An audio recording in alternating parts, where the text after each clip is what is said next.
যদি আমরা হালকা করে আঁচড় দিই, আবার কাপটা বসিয়ে রাখি, ফলে এখান থেকে রক্ত বের হয়। এতটুকু হচ্ছে মূল ধাপ। হিজামার মূল কাজ এতটুকু।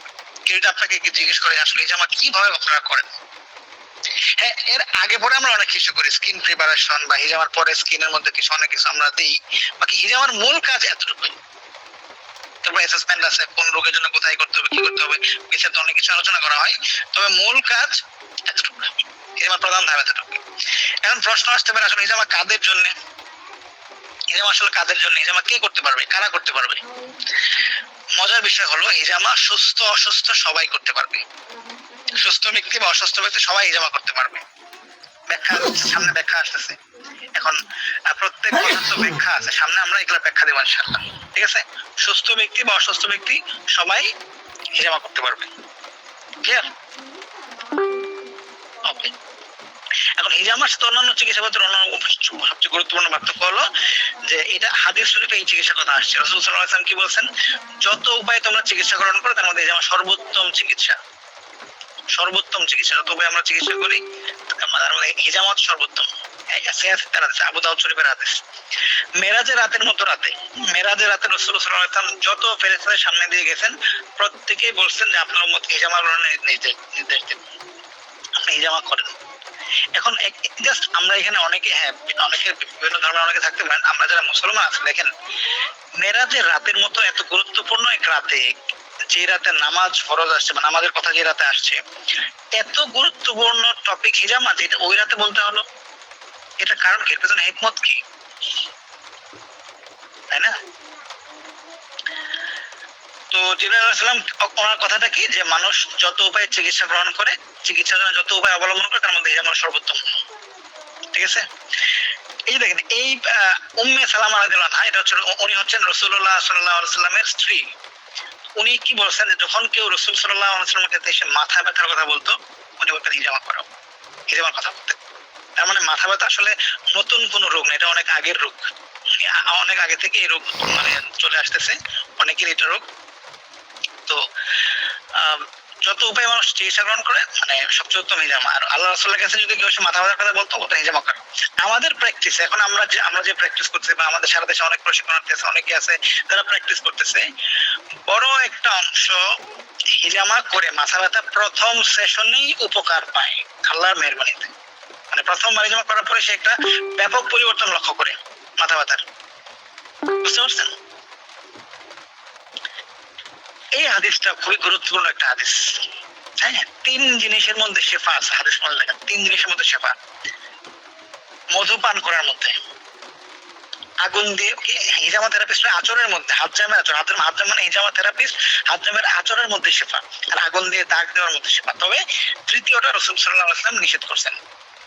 বাকি আগে যে দুটা, প্রথম যে দুটা হিজামা থেরাপিস্টের আচর, এবং আচরটা দেওয়া ইম্পর্টেন্ট। বাকি কোনোভাবে হিজামা করে ফেললাম এটা না, হিজামা করলাম প্লাস সঠিকভাবে আচর দিলাম, এটার মধ্যে শেফা আছে, মধু পান করার মধ্যে শেফা আছে।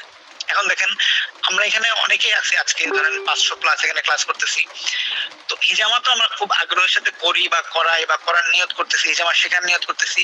মধুর বিষয়টা কিন্তু অনেক অবহেলিত হয়ে গেছে আমাদের কাছে। অনেকে আমরা এখন মানে আজকে আমরা কয়জন হবে এরকম পাবো যে আজকে মধু পান করছি, আসলে মধুর ব্যাপারে অনেক বড় বড় মানে অনেক সুখবর আছে। হ্যাঁ, তো মধু পান করার চেষ্টা করবো আমরা ইনশাআল্লাহ। তো এই প্রশ্নের সম্মুখীন আমরা সারা জীবন হব যে হিজামার দ্বারা আসলে কি কি রোগ ভালো হয়, এটা আমাদেরকে মানে মানুষরা নিয়মিত করতে থাকে আসলে হিজামার দ্বারা কি কি রোগ ভালো হয়, ঠিক আছে? তার আগে আমরা একটু দেখি তো আপনার পরিবারের সদস্যদের কি কি রোগ আছে। আপনি একটু চিন্তা করেন, আপনাদের ফ্যামিলি মেম্বার, এখানে একটা পরিবারে 4 জন 5 জন 10 জন মেম্বার থাকতে পারে, বিভিন্ন বয়সের সদস্য থাকতে পারে, বিভিন্ন ধরনের রোগ থাকে একটা পরিবারে, একটা মানুষের বিভিন্ন ধরনের রোগ, ডায়রিয়া থেকে শুরু করে সর্দি কাশি, গ্যাস্ট্রিক, আলসার, ক্যান্সার, কিডনি রোগ, হার্টের রোগ, লিভার, বিভিন্ন রোগ থাকতে পারে। তো কিছু কমন রোগ যদি আমরা চিন্তা করি, মাথা ব্যথা যদি এটা মহিলাদের বেশি হয়, যারা খুব বেশি টেনশন করেন, যারা অফিস যারা ঘুমের সমস্যা অনেকের বেশি হয়, তবে এরকম লোক পাওয়া মুশকিল যে জীবনে একবার মাথা ব্যথায় ভোগে নাই। মাথা ব্যথা আমাদের দেশে এখন খুবই কমন। এখন তো আমাদের ডিভাইস আসছে বা আমরা শহরে যারা থাকি ঘুমের মানে অনিয়ম করি আমরা। তো মোট কথা হলো মাথা ব্যথা আমাদের মধ্যে খুবই কমন। একটু আগে মাথা ব্যথার হাদিস দেখাইলাম, যে রাসূলুল্লাহ সাল্লাল্লাহু আলাইহি ওয়াসাল্লামের কাছে এসে যদি কেউ মাথা ব্যথা কথা বলতো, হিজামা করার কথা বলতেন। তো মাথা ব্যথা হিজামাটার চমৎকার রেজাল্ট পাওয়া যায়। আমাদের ব্যক্তিগত মানে প্র্যাকটিসে আমরা যে কয়টা রোগের ইনস্ট্যান্ট উপকার পাইছি, তৎক্ষণাৎ উপকার পাইছি, খুব দ্রুত উপকার পাইলাম, তার মধ্যে একটা হচ্ছে মাথা ব্যথা।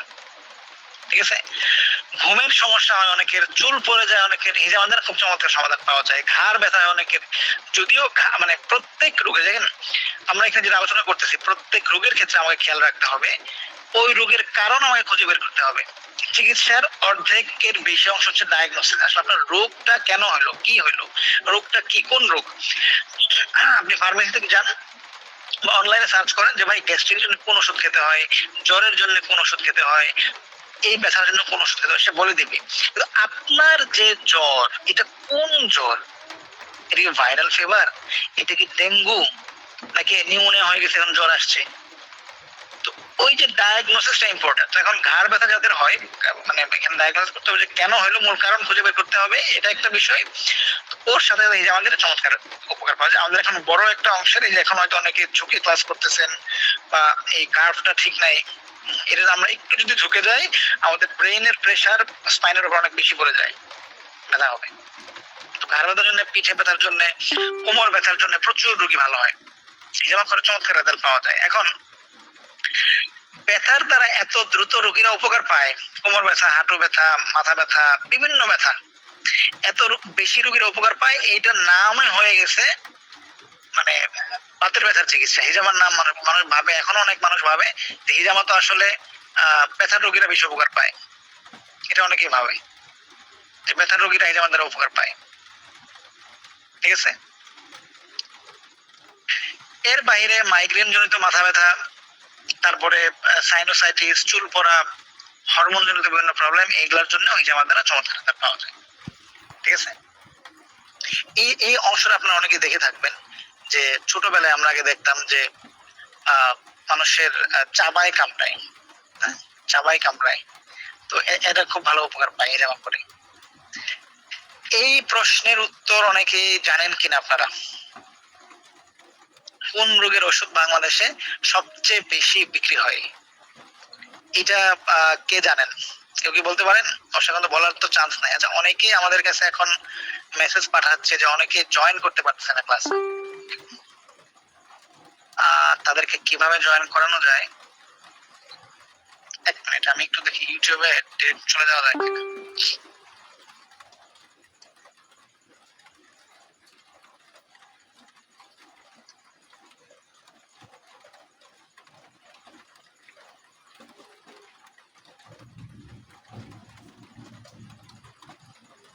সাথে ইউটিউব লাইভটা দিয়ে দিলে বাকিরা যারা মিটিং এ ঢুকতে পারে তারাও ক্লাসে জয়েন করতে পারবে আর কি। আমাদের অনেকেই এখন ফোন করতেছেন, মেসেজ করতেছেন যে জয়েন করতে পারতেছি না। জাস্ট আমি এক দুটা মিনিট সময় নেব, এটা ইউটিউব আমি দিয়ে দিই।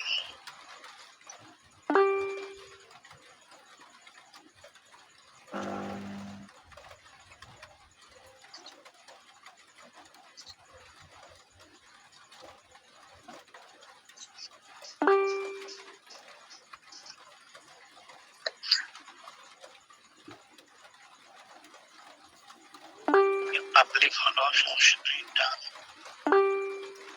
আচ্ছা, এখন হাত উঠিয়ে লাভ নাই ভাই, আমরা ক্লাসের শেষে আপনাদেরকে কথা বলার সুযোগ দিব, না মেসেজ করার সুযোগ দেবো। হয়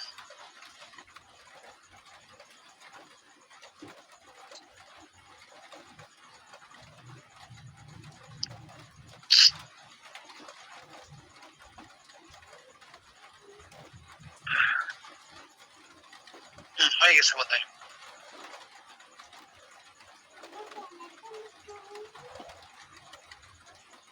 ইন্টার স্ক্রিন দিয়ে দিই, সিস্টেমের অডিওটাও দিয়ে দিই, শেয়ার করে দিলাম। ওকে,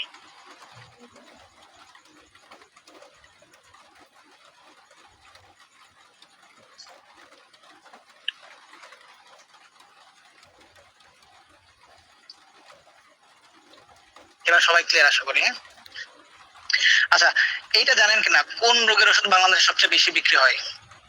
কারো কি ধারণা আছে? আমাদের দেশে সবচেয়ে বেশি বিক্রি হয় গ্যাস্ট্রিক জনিত সমস্যার ওষুধ।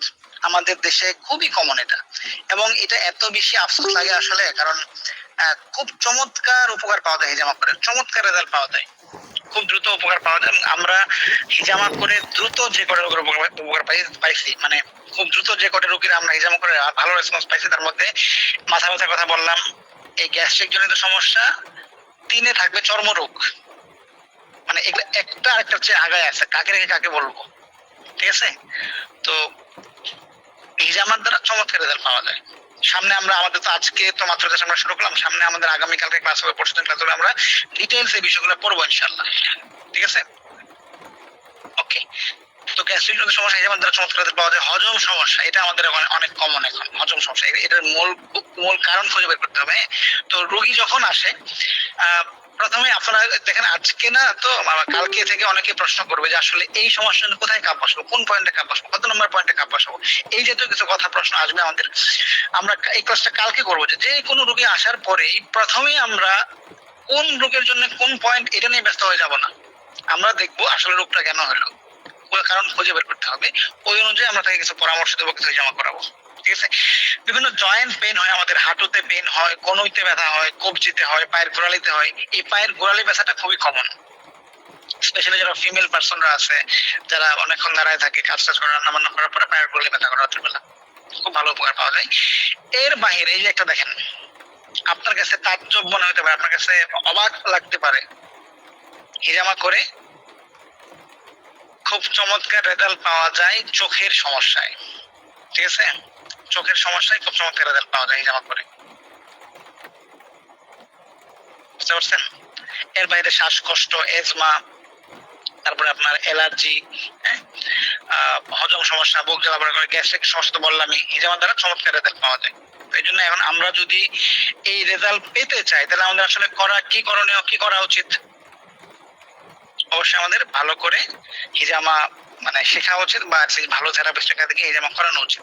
এর বাইরে আমাদের কিছু মেইলি বিষয়, কিছু বোনদের কিছু সমস্যা আছে, মা বোনদের রোগ আছে, এটার জন্য হিজামা চমৎকার কাজ করে, ঠিক আছে? খুব ভালো কাজ করে হাই প্রেশারের জন্য।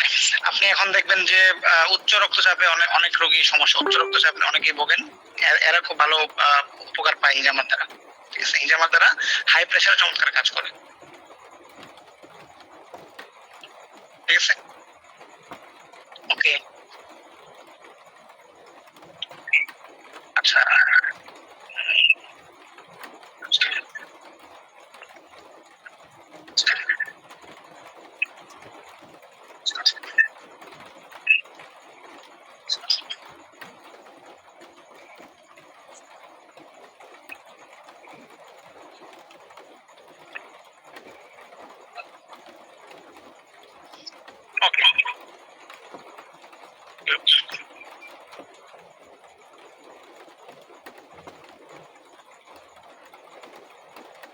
এবার ক্লিয়ার? সাউন্ড কি ডাবল হচ্ছে? ওকে,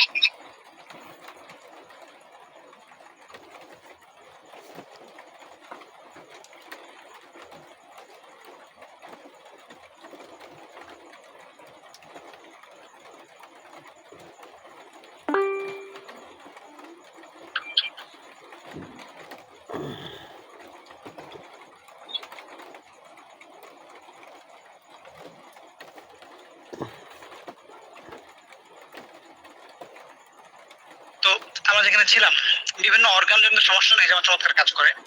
আমি আসলে সরি, মাঝখানে একটু ইন্টারাকশন করা লাগলো, কারণ ওই অনেকেই আমাদের ক্লাসে ঢুকতে পারছে না, প্রচুর মানুষ আমাদের অ্যাডমিনদেরকে মেসেজ দিচ্ছেন, তো তাদেরকে আমরা ইউটিউবের লিংকটাও দিয়ে দিলাম, ইউটিউবে লাইভ হচ্ছে, যদিও ক্লাস শেষে ওই লাইভটা আবার ডিলিট হয়ে যাবে, তো ওটা রেকর্ড করার কোনো সুযোগ নাই। অ্যালার্জির জন্য আমরা চমৎকার রেজাল্ট পাইছি, অ্যালার্জির জন্য হিজামা করতে গিয়ে। তারপরে চর্ম রোগের জন্য যদি বললাম যে 3টা রোগের নাম যদি আমি বলি, মাথা ব্যথা, গ্যাস্ট্রিক জনিত সমস্যা, চর্মরোগ, খুব ভালো উপকার পাইছি আমি আমার ব্যক্তিগত জীবনে বা প্র্যাকটিস, হিজামার প্র্যাকটিসে। এর বাইরে এই স্লাইডে আপনি যে রোগগুলো দেখতেছেন, বিভিন্ন আর্থ্রাইটিস সমস্যা, যৌন সমস্যা, বন্ধ্যাত্ব, মৃগী, ডিসপ্রোলাপস, সায়াটিকাস, বিভিন্ন জটিল রোগ এখানে, এইগুলাতেও হিজামা উপকারী। তবে এর সাথে আমরা অন্যান্য চিকিৎসাকেও অ্যাড করি, কারণ এটা জটিল অবস্থা। কখনোই আমরা এই দাবি করি না যে হিজামা হচ্ছে একমাত্র চিকিৎসা, হিজামার দ্বারা সব রোগ ভালো হয়, এটা এই দাবি করা যাবে না, কোনো চিকিৎসা স্বয়ং সম্পূর্ণ না, হ্যাঁ, তো সাথে যদি আমরা কম্বাইন করি, হ্যাঁ, মানে এগুলো হলিস্টিক অ্যাপ্রোচ আমরা যাই যে আমরা সাথে ক্ষেত্র বিশেষে অন্য চিকিৎসাও অ্যাড করি, বাস রোগীরা খুব ভালো চমৎকার রেজাল্ট পায় আর কি।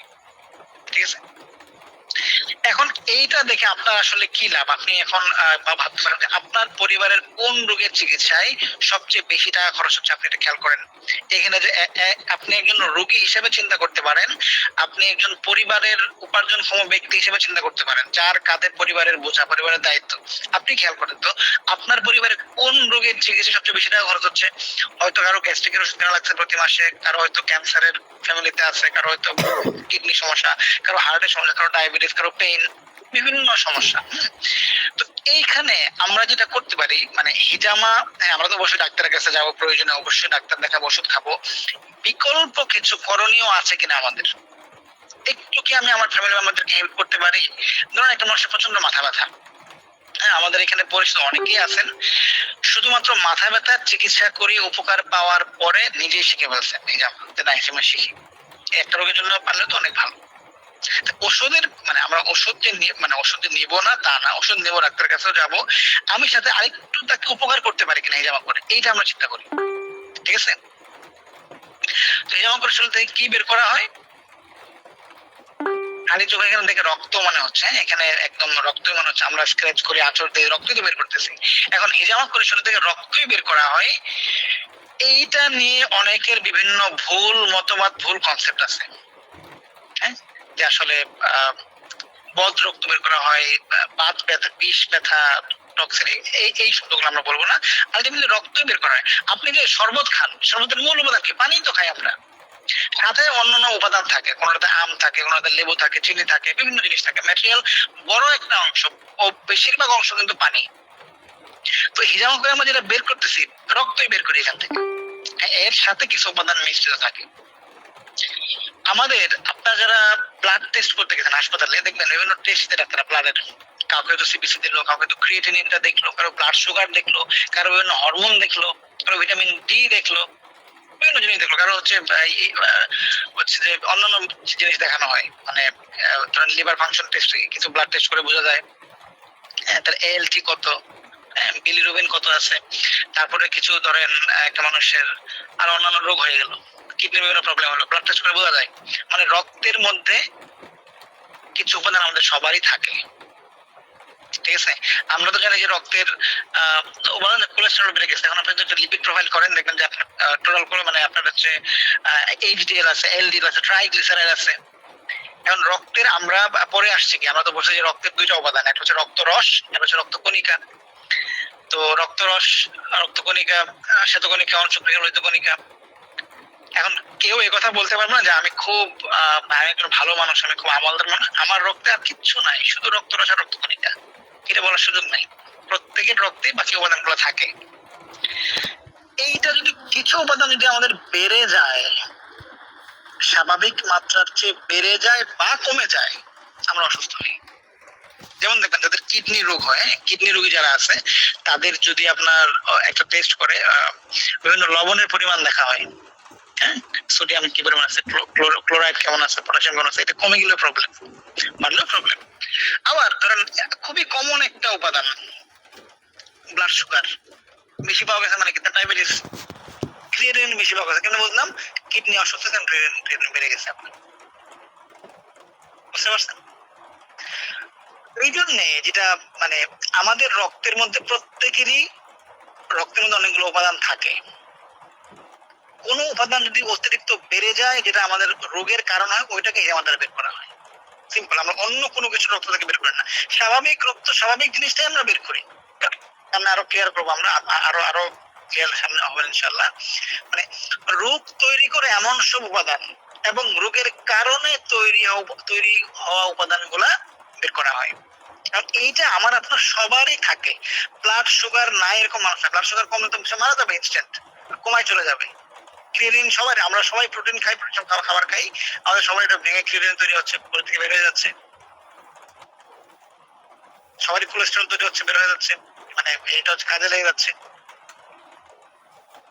হ্যাঁ, রক্তের স্বাভাবিক যে উপাদান এইগুলাই কিন্তু বের করা হচ্ছে, কোনটাকে, যেটা অতিরিক্ত বের গেলে আমাদের রোগ হবে, অতিরিক্তটাকে বের করা হচ্ছে, যেটা জমলে আমাদের রোগ হয়। আরেকটা কি, রোগ হয়ে গেছে এখন কিছু উপাদান অ্যাড হচ্ছে, রক্তে বেড়ে যাচ্ছে। যেমন ধরেন একটা মানুষের কিডনি প্রবলেম, তার শরীর ফুলে যাচ্ছে, কেন কি কারণ কি, রক্ত সে পানিটাকে বের করতে পারতেছে না, তার ক্রিয়েটিনিন বেড়ে যাচ্ছে, তার ইলেকট্রোলাইট ইমব্যালেন্স হয়ে যাচ্ছে। তো এই অতিরিক্ত গুলাকে হিজামা দ্বারা বের করা হয়। ঠিক আছে, এখন কথা হলো আমি সুন্দর করে আপনাদেরকে এই রেকর্ডেড ভিডিওতে স্লাইড দেখায় বললাম যে এটা বের করা প্রমাণ কি, এখন থেকে প্রমাণ দিতে হবে, আপনাকে বলতে হবে। শুধু মুখের মাঝে আপনি বিশ্বাস করবেন না বা এটা বিশ্বাস করা উচিত না। আধুনিক গবেষণা দেখা গেছে রক্তের দূষিত উপাদান গুলো শিরার রক্তের তুলনায় হিজামার মাধ্যমে রক্তে বেশি থাকে। মানে আমরা হাসপাতালে রক্ত দিই না, যেখান থেকে শিরা থেকে রক্ত দিই, হাসপাতালে শিরা থেকে দেই, আবার হচ্ছে হিজামার মাধ্যমে তো বের করে একদম চামড়ার দ্বিতীয় স্তর থেকে, চামড়ার স্তর আমরা সামনে পড়বো। তো এই দুইটার মধ্যে ব্যাপক পার্থক্য। শিরার রক্তটা তো প্রতি মুহূর্তে ফিল্টার হয়, কিডনিতে যাচ্ছে, হার্টে যাচ্ছে, লাংসে যাচ্ছে, হ্যাঁ, কিডনি থেকে ফিল্টার করতেছে, লাংস থেকে মানে কার্বন ডাইঅক্সাইড অক্সিজেন দিচ্ছে, লিভার থেকে ডিটক্সিফাই করতেছে। এটা প্রতি মুহূর্তে সারা শরীরে চক্রাকারে আমাদের রক্ত সংবন্ধনের মাধ্যমে, ব্লাড সার্কুলেশন সিস্টেমের মাধ্যমে সারা শরীরে করতেছে। এটা ফিল্টার করা রক্ত আমরা বলতে পারি এটাকে। কিন্তু চামড়ার নিচে, ঠিক নিচে দ্বিতীয় স্তরে ক্যাপিলারিতে সূক্ষ্ম সূক্ষ্ম রক্ত, ওখানে যে রক্তটা আছে এটা এতবার যায় না, এটা ওখানেই থাকে সাধারণত। এইখানে টক্সিন গুলো বেশি জমে যায়। মানে টক্সিন মানে কি, ওই যে অতিরিক্ত উপাদান গুলো, এটাই টক্সিন, যেটা জমলে আমাদের রোগ হবে বা রোগ হলে যেটা বেশি বেড়ে যাবে, এটা হিজামা বের করা হয়। এখন গবেষণায় দেখা গেছে একই ব্যক্তির একই সময় হিজামা করা হয়েছে, একই সময় একই সাথে হিজামা করে দেখা গেছে যে কি ওই হিজামার মাধ্যমে যে রক্তটা বের হয়েছে এই রক্তের মধ্যে দূষিত উপাদানটা বেশি থাকে, মানে সেরা রক্তের তুলনায়। মানে ধরতে পারেন ক্রিয়েটিনিন বা ইউরিক অ্যাসিড, এই যে ধরনের এই যে উপাদানগুলো, হ্যাঁ, তারপর কোলেস্টেরল দেখা গেল, fat, uric acid, heavy metal, বিভিন্ন জিনিস দেখা গেল, এইটা একই ব্যক্তি কিন্তু একই সময় হিজামা করা হয়েছে। তো এর ধরেন কোলেস্টেরল বেশি পাওয়া গেছে হিজামার মাধ্যমে বের করা রক্তের মধ্যে, ইউরিক অ্যাসিড বেশি পাওয়া গেছে এখানে, ফ্যাট বেশি পাওয়া গেছে। তার মানে কি হিজামা দ্বারা এগুলো বের করা হয়।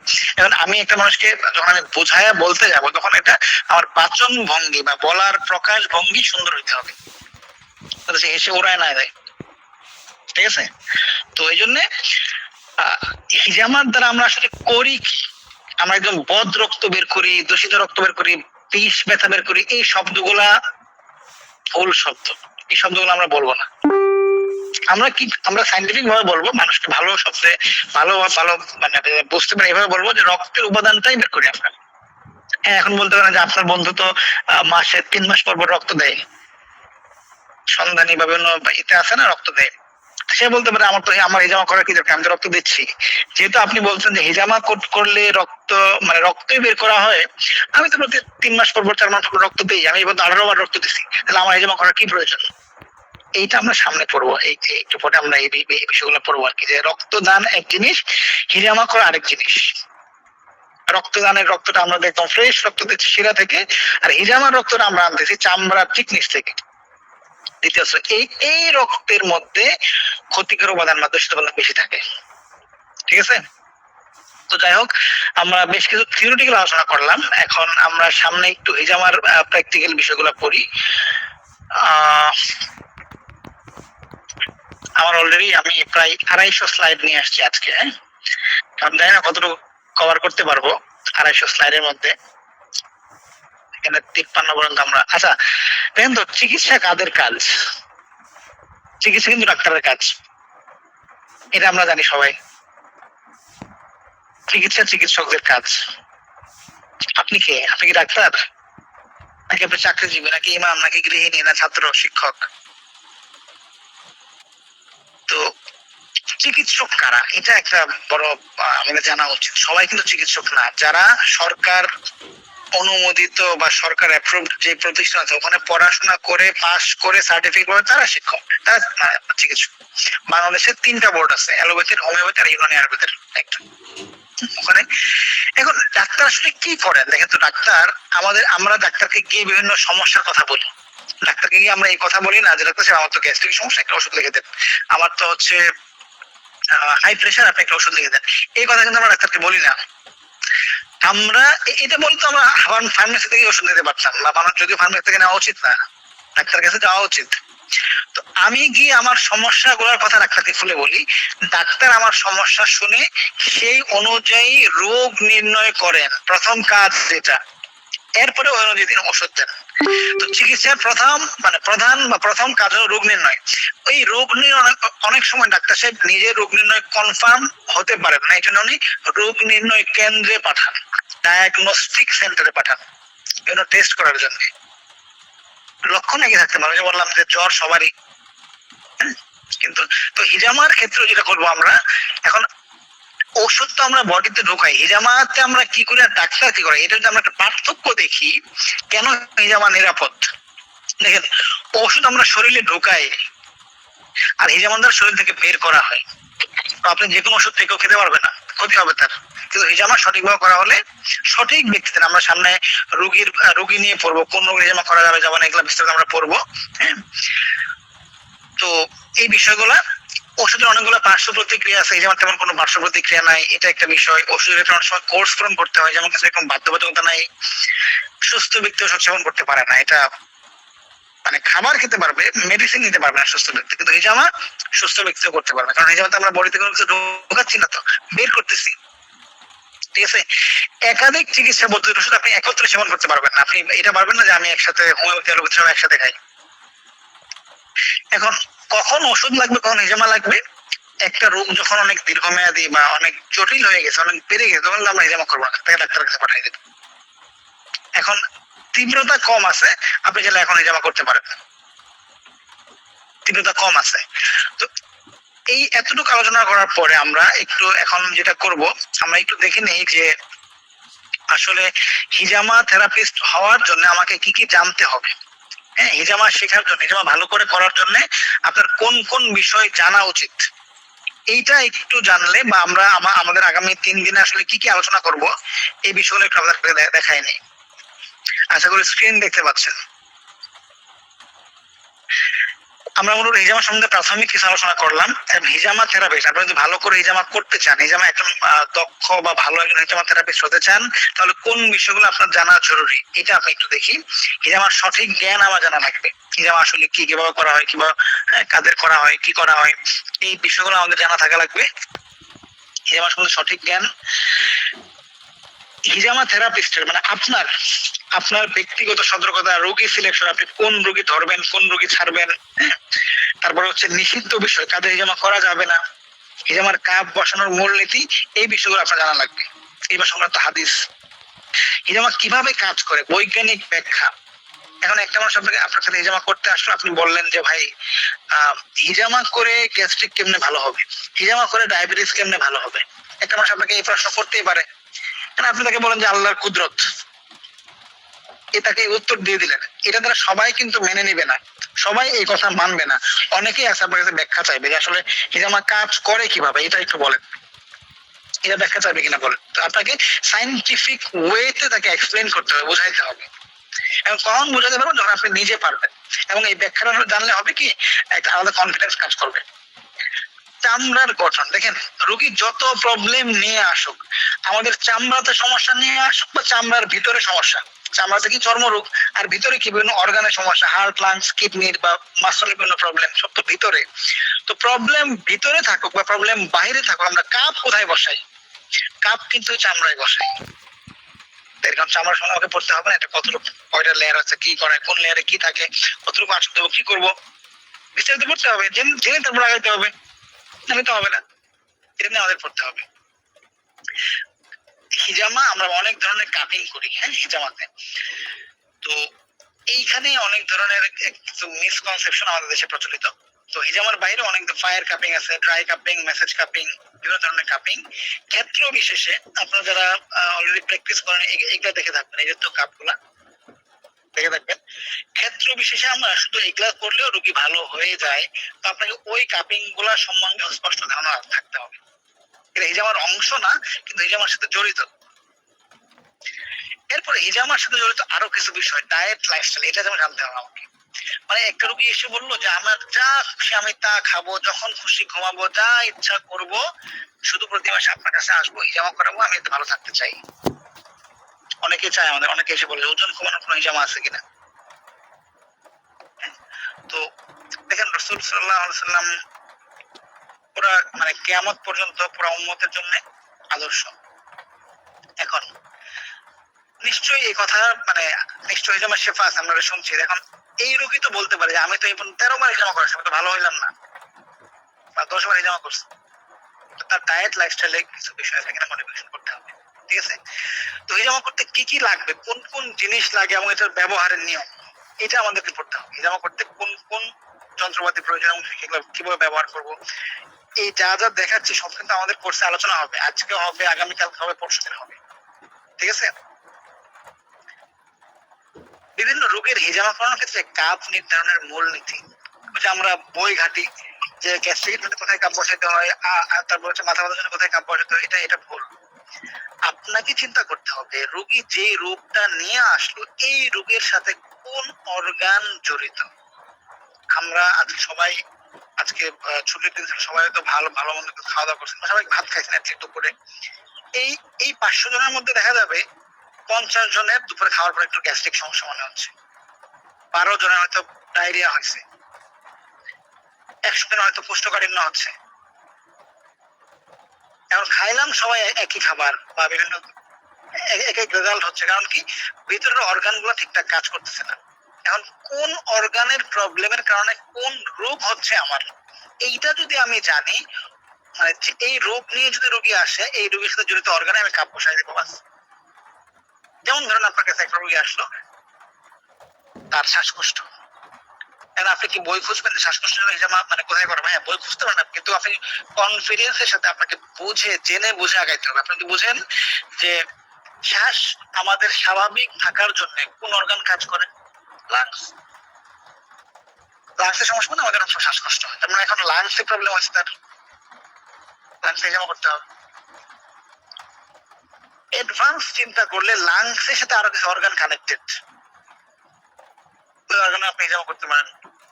লাংসে প্রবলেম হলে হার্টে প্রবলেম হয়, হার্টে প্রবলেম হলে হাইপার টেনশন হয়, হার্টে প্রবলেম হলে কিডনি প্রবলেম হয়। তো পুরো অ্যাডভান্স চিন্তা ভাবনা, সামনে হয়তো আরো বিস্তারিত আলোচনা করবো ইনশাল্লাহ।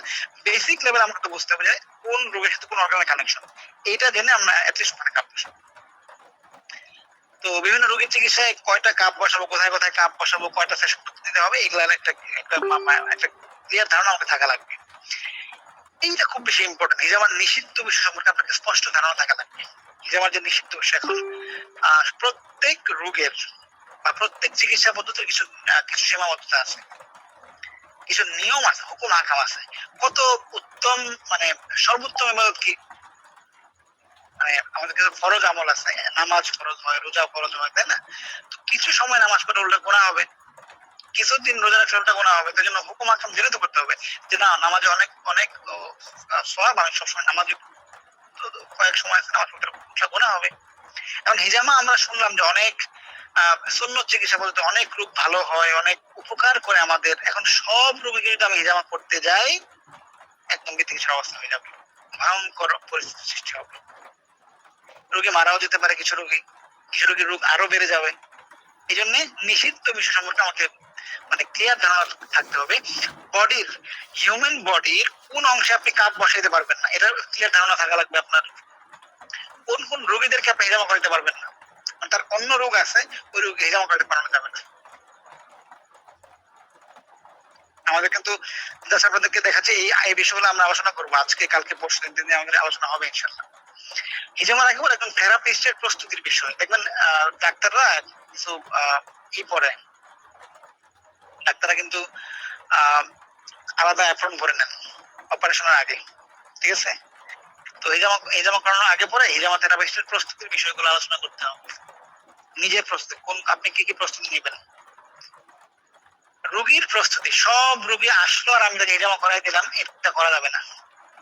রোগীর কিছু প্রস্তুতির বিষয় আছে হিজামা করার আগে। ঠিক আছে? নাহলে রোগী উপকার পাবে না, উল্টা আরো ক্ষতি হতে পারে। জেনে বুঝে আগাইতে হবে। মানে আমারও প্রস্তুতি আছে, রোগীরও প্রস্তুতি আছে, সতর্কতা আছে। স্ক্র্যাচ করার দক্ষতা, মূল কাজ। হিজামার মূল কাজটা কোনটা? হিজামার মূল কাজটা হলো কি, এই যে ব্লেড দিয়ে আঁচড় দেওয়া, স্ক্র্যাচ করা, আপনারা দেখতে পাচ্ছেন। প্লেট দিয়ে আঁচড় দেবো, এটা সার্জিক্যাল প্লেট, এটা হচ্ছে নর্মাল প্লেট। তো এই প্লেট দিয়ে আঁচড় দেওয়াটা আপনাকে ভালো করে শিখতে হবে, দক্ষতার সাথে এটা করতে হবে, ঠিক আছে? হিজামা চলাকালীন কিছু অপ্রত্যাশিত অবস্থা আসবে। স্ক্রিন কি সাইড চেঞ্জ হচ্ছে না কেন?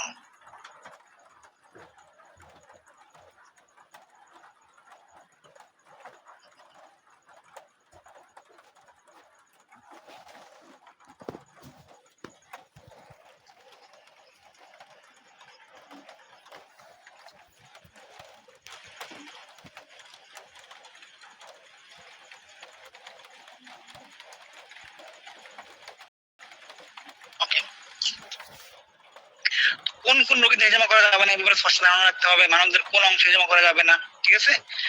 নিজের প্রস্তুতির বিষয় আছে, হিজামার আগে রোগীর প্রস্তুতির বিষয়, স্ক্র্যাচ করার দক্ষতা। হিজামা চলাকালীন কিছু অপ্রত্যাশিত অবস্থা আসবে আপনার, এই অপ্রত্যাশিত অবস্থার জ্ঞান থাকা লাগবে।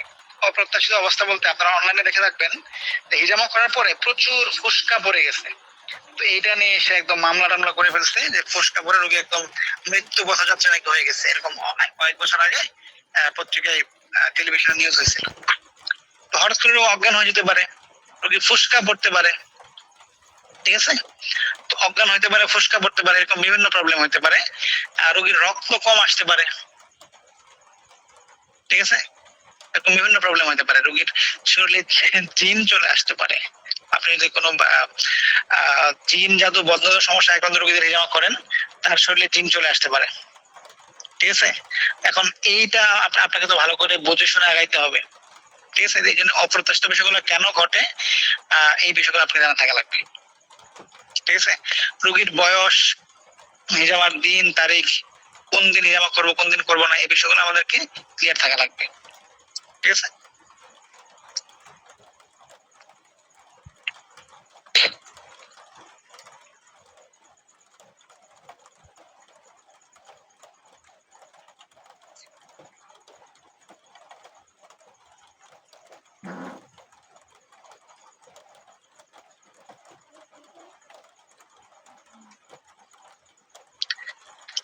তারপরে মোস্ট ইম্পর্টেন্ট টপিক, মানবদের ভাইটাল অর্গান সম্বন্ধে স্পষ্ট ধারণা। আমরা যে কাপ বসাবো, কাপ কোথায় বসাবো, কেন বসাবো, হ্যাঁ? যে আমাদের যে ভাইটাল অর্গান গুলো আছে, হার্ট, লাংস, কিডনি, লিভার, এগুলো কোনটা কি কাজ করে, কোথায় আমি কেন কাপ আসবো, কোন রোগের জন্য কোন অর্গান ডিটক্স করতে হবে, এগুলো বিস্তারিত আমার ধারণা থাকা লাগবে। তাইলে আমার ওই যে পয়েন্টের পিছনে পড়তে হবে না, ঠিক আছে? যে কোন পয়েন্ট কোথায় কি করতে হয়, এগুলো এগুলো পড়া লাগবে না। অর্গান ভিত্তিক আছে আমরা হিজামা করা, মানে কোন রোগ হলে কোন অর্গানে কাপ বসাইতে হবে, সেই অর্গানটা কোথায়। যেমন আপনি শুনলেন যে হিজামা মানে একটা মানুষ হচ্ছে শ্বাসকষ্ট নিয়ে আসছে, তার শ্বাসকষ্টের জন্য আপনাকে হিজামা করাইতে হবে লাংস এর মধ্যে। কারণ লাংস কোথায়, কোন অংশে কাপ বসালে আমি লাংস কভার করতে পারবো, এইটা আমাকে জানা থাকা লাগবে, বুঝতে পারছেন?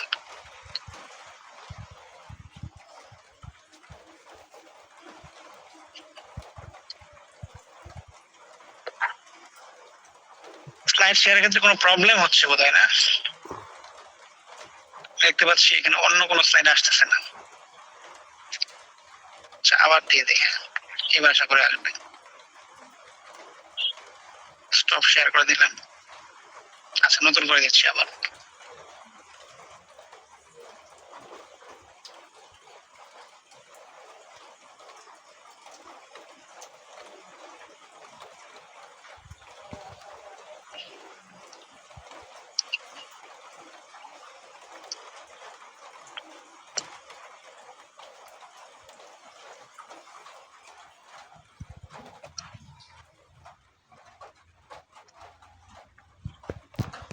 এবার এবার স্লাইড শেয়ার হয়েছে।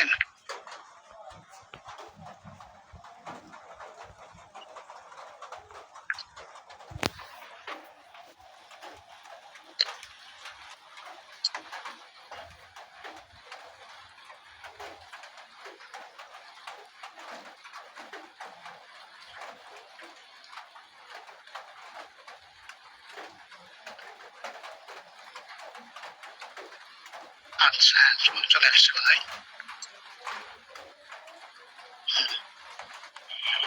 এবার চলে আসছে। অর্গান ভিত্তিক জ্ঞান, এটা কিন্তু যেমন মূল একটা মজার একটা বিষয়, হ্যাঁ? মানে একটা মানুষের গ্যাস্ট্রিক সমস্যা কেন হয়, আপনাদের হাতে একটা রোগী এসে বললো আমার গ্যাস্ট্রিক সমস্যা, আমার প্রচুর অ্যাসিডিটি হচ্ছে বা আমার আলসার হয়ে গেছে, গ্যাস্ট্রিকের মারাত্মক সমস্যা হচ্ছে। এখন আপনাকে তো বোঝা উচিত কোন অর্গানে তার প্রবলেম হয়েছে। আপনি অর্গানের উপরে কাপ বসান, হ্যাঁ আমরা সামনে ব্যাখ্যা করবো, ঠিক আছে? এইটা যদি আমি রোগ ভিত্তিক আমরা জানতে পারি তাহলে খুব ভালো। কাপ বসানোর মূলনীতি কি, চিন্তা করে কোথায় কাপ বসাবো, এটা আমাকে জানতে হবে। আপনি একটা রোগী আসলে মাথায় কাপ বসাই দিলাম, এটা তো হলো না। কেন মাথায় কাপ বসাবো, কেন বুকে কাপ বসাবো, কি চিন্তা করে কাপ বসাবো, এই বিষয়গুলো আমাদের জানতে হবে। এর বাইরে সুন্নত পয়েন্ট, ডিটক্স পয়েন্ট, রোগের হিস্ট্রি নেওয়া, হাইজিন মেনটেন, এগুলো বিস্তারিত আমাদের জানা থাকা লাগবে। এটা হলো আমাদের কোন কোন বিষয় জেনে হিজামা করতে হবে, এটা সবাই ক্লিয়ার কিনা, অ্যাটলিস্ট এই বিষয়টা সবাই ক্লিয়ার কিনা আমি একটু আপনাদেরকে সুযোগ দিচ্ছি কথা বলার। আমরা অলরেডি 1 ঘন্টা হয়ে গেছে, আমরা এখন আরো ডিটেলস আলোচনায় চলে যাব।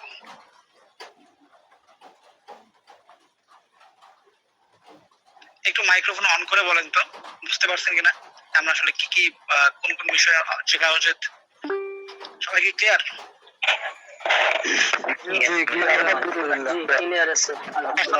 এখন আপনারা এটা ভাবতে পারেন যে আমি সিলেবাস বুঝাইলাম 1 ঘন্টায়, তার মানে ক্লাস কয় ঘন্টা করতে হবে? না, সিলেবাস বোঝাই নাই, মানে হিজামা সম্বন্ধে প্রাথমিক আলোচনা করছি আমরা, এরপরে বুঝাইলাম কি কি পড়া লাগবে।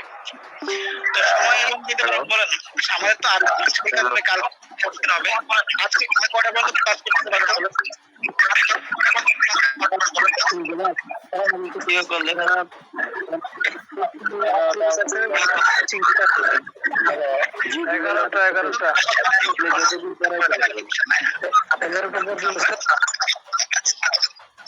সবাই একটু আনমিউট হয়ে যায়, সবাই মিউট হয়ে যায়, সবাই একটু মিউট হয়ে যায়, হ্যাঁ সবাই মিউট হয়ে যায়। আচ্ছা,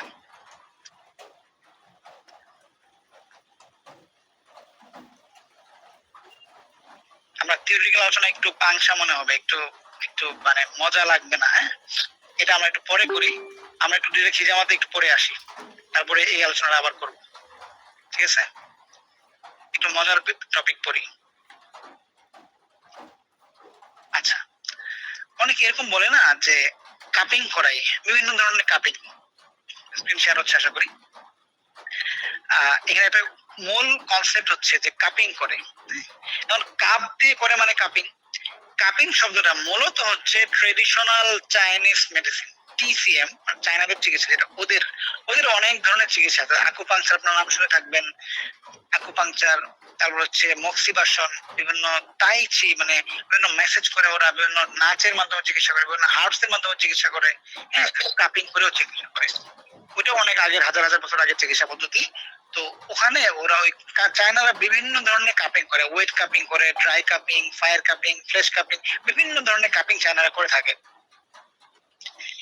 আমরা হিজামা দেখা যায় ওয়েট কাপিং এরকম ওরা রক্ত বের করে, চায়নারা মেইনলি ওরা আকুপাংচার করে বা হার্বস, চিগং এক্সারসাইজ, টুইনা মাসাজ থেরাপি, ওই যে স্পা নাম শুনছেন আপনারা, স্পা, স্পা একটা মেসেজ, এটা যদি রিল্যাক্সের জন্য করা বা এরকম কিছু মেসেজ আছে, এটাগুলো টুইনা মাসাজ থেরাপি, এটাতে অনেক রোগের চিকিৎসা হয়।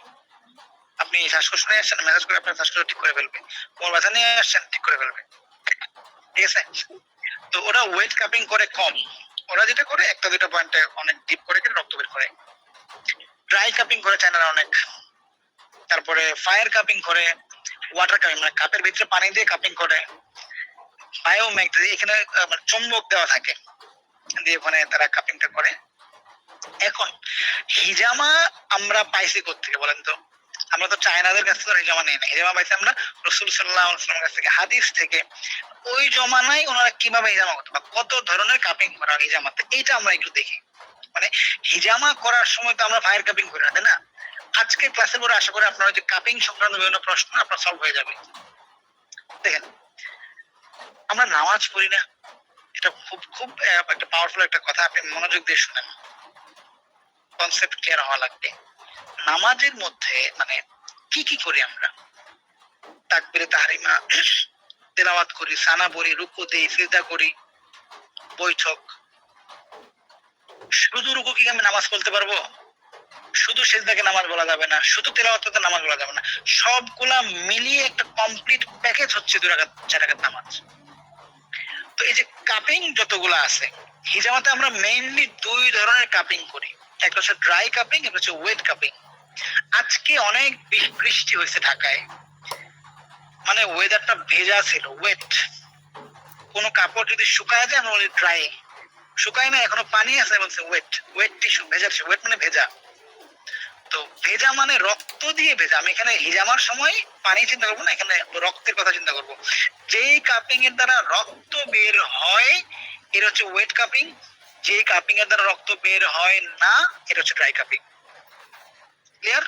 রক্ত বের হয় নাই, তাহলে এটা এটা কি কাপিং? স্ক্রিনে দেখা যাচ্ছে এটা ড্রাই কাপিং, রক্ত বের হয় নাই। এটা কি কাপিং? এটা ওয়েট কাপিং, রক্ত বের হয়েছে। এটা কি কাপিং? রক্ত বের হয় না, এটা ড্রাই কাপিং। ক্লিয়ার? তো যে কাপিং, কাপিং মানে যে কাপ ফিক্সড করলে রক্ত বের হয় না, কাপ লাগালে এটা হচ্ছে ড্রাই, রক্ত বের হলে এটা ওয়েট। ওকে, এখন রক্ত বের হয় না অর্থাৎ ড্রাই কাপিং আমরা দুই ভাবে করতে পারি। একটা হচ্ছে কাপটা এই জায়গায় বসায় রেখে দিতে পারি, কাপটা আমি এই যে বসায় রেখে দিলাম, কাপটা বসায় রেখে দিতে পারি, ফিক্সড জায়গায় ফিক্সড। আর হচ্ছে মুভ করাইলাম, আরেকটা কাপিং হচ্ছে মুভিং কাপিং। মুভ মানে কি নড়াচড়া করানো, যে নড়াচড়া করতে হলে আমাকে তেল দিয়ে নড়াচড়া করতে হবে, মুভিং কাপিং। তাহলে এই মুভিং কাপিং এও কোনো রক্ত বের হয় না, আর রক্ত যেটাতে বের হয় না এটা হচ্ছে ড্রাই কাপিং। তার মানে ড্রাই কাপিং আমরা দুই ভাবে করতে পারি, একটা হচ্ছে ফিক্সড, একটা হচ্ছে মুভিং কাপিং। এই সবগুলা মিলে হচ্ছে হিজামা, একক ভাবে কোনোটা হিজামা না।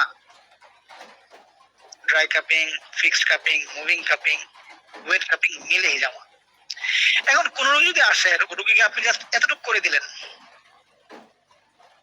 আপনি তাকে বলতে পারবেন হিজামা করছি? না, হিজামার একটা পার্ট, একটা অংশ, পুরো হিজামা কিন্তু হয় নাই। আমরা যখন রোগীদেরকে কাজ করি, হিজামা করি, শুরুতে আমরা জায়গাটা ক্লিন করি, তারপরে তেল দিয়ে মুভিং কাপিং করি, তারপরে ফিক্সড কাপিং মানে কাপটা বসায় রাখি, কিছুক্ষণ রাখি, রাখার পরে আবার আলতো করে আঁচড় দিয়ে স্ক্র্যাচ করি, হাদিসে আছে স্ক্র্যাচের মধ্যে শেফা। আবার কাপ বসায় দিলে তখন এইটা হয়। সব মিলে কমপ্লিট প্যাকেজ হচ্ছে হিজামা। এখন যদি কেউ বলে আসেন আপনাকে ড্রাই হিজামা করে দেই, তো হিজামা তো হলো না। মানে বডি থেকে যে বের করার যে বিষয়টা, বের করতে চাইলে তো আপনাকে স্ক্র্যাচ করতে হবে, আঁচড় দিতে হবে, না তো বের হবে না। যদি আপনি মুভিং কাপিং, ফিক্সড কাপিং করেন, রক্ত বের করতে চাইলে তো আপনাকে আঁচড় দিতে হবে। আর আঁচড়ের মধ্যে শেফা, এটা হাদিসের কথা, আমরা একটু হাদিস দেখে আসছি। তিন জিনিসের মধ্যে শেফা আছে, মধু পান করা, হিজামা থেরাপিস্টের আঁচড়, ঠিক আছে, আর আগুন দিয়ে দাগ দেওয়া। আগুন দিয়ে দাগ দেওয়া তো নিষেধ। তো ড্রাই কাপিং মানে কি আশা করি বুঝছেন, ওয়েট কাপিং তো আশা করি সবই ক্লিয়ার, ঠিক আছে। তার মানে ফায়ার কাপিং কি কাপিং একটু চিন্তা করেন তো। ফায়ারের নাম তো হয়েছে আমরা আগুন দেওয়ার জন্য, ধরেন এইটাতে রক্ত মানে এখানে আমরা তো এই কাপটাতে বাতাস বের করার জায়গা আছে, এখানে বাতাস বের করার কোনো জায়গা নাই, কিন্তু আমরা আগুন দিয়ে জাস্ট কাপটা লাগাই দিই, কমপ্লিট হয়, বাস এই যে ফাংশন বাস কাপটা লেগে গেল। কিন্তু এটা ড্রাই না ওয়েট, ওইটা চিন্তা করি এটা ড্রাই, ঠিক আছে। তার মানে এই কাজ তো আমি এই নর্মাল কাপ দিয়ে করতে পারবো, এটা দিয়ে আমি করতে পারবো না, বাস কাজ তো একই হলো। এই লোক আগুন দিয়ে যেটা করো আমি যেটা কাজ তো একই হলো, কাপিং এর ক্ষেত্রে কাজ এক না। হ্যাঁ, ওখানে হয়তো কিছু আগুনের বিষয় আছে, কিছু হিট আসছে, হিটের একটা ফাংশন থাকতে পারে, ওই হিট আমরা বিকল্প ভাবেও দিতে পারবো। ওই যে ফ্যান্টাসিতে ভুগি না আমরা, যে ফায়ার কাপ লাগবে, এটা লাগবে, সেটা লাগবে না, এই কাপ দিয়ে আমরা সব কাজ করতে পারবো, এই যে আমার সবগুলা কাপিং করতে পারবো। ক্লিয়ার সবাই? তো ড্রাই কাপিং, ওয়েট কাপিং নিয়ে আশা করি বিষয়টা সবাই ক্লিয়ার। এখন আমরা দেখি হিজামা করতে গেলে আমার আসলে লাগবে কি কি। এখন আশা করি একটু ভালো লাগতেছে সবার, যে এখন না না প্র্যাকটিক্যাল হিজামার মধ্যে আসছি। এতক্ষণ কি বলতেছিলাম অনেক কিছু। তো হিজামা করতে আসলে আমাদের লাগবে কি কি। হিজামা করতে আমাদের লাগবে মূলত হিজামার কাপ, কাপ আপনার লাগবেই, হিজামার কাপ লাগবেই, এটার বিকল্প নাই।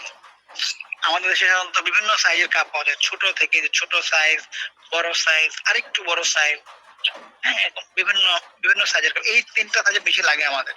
হ্যাঁ, তো বিভিন্ন সাইজের কাপ আমাদের দেশে পাওয়া যায়। হিজামার কাপ লাগবে হিজামা করতে, সাকশন গান লাগে, এরকম বিভিন্ন সাইজের কাপ বাইরের দেশে পাওয়া যায়, আমাদের দেশে না। সাকশন গান লাগবে, এটা সাকশন গান, ওই যে বেদেরা মুখ দিয়ে টান দিত না, তো এই কান থাকার কারণে আমাদের কাজ অনেক কমে গেছে, অনেক সহজ হয়ে গেছে। বাস একটা টান দিচ্ছি আর কাপের বাতাসটা বের হয়ে যাচ্ছে, কাপটা লেগে যাচ্ছে।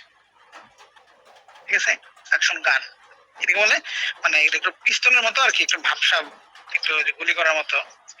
তো ওই জন্য গান নাম দিচ্ছে এটাকে। কেউ পাম্পার বলে, পাম্পিং মেশিন বলে, তো আমরা একটু স্মার্ট ল্যাঙ্গুয়েজ ইউজ করবো, সাকশন গান। ঠিক আছে, তারপরে suction machine, electric suction machine.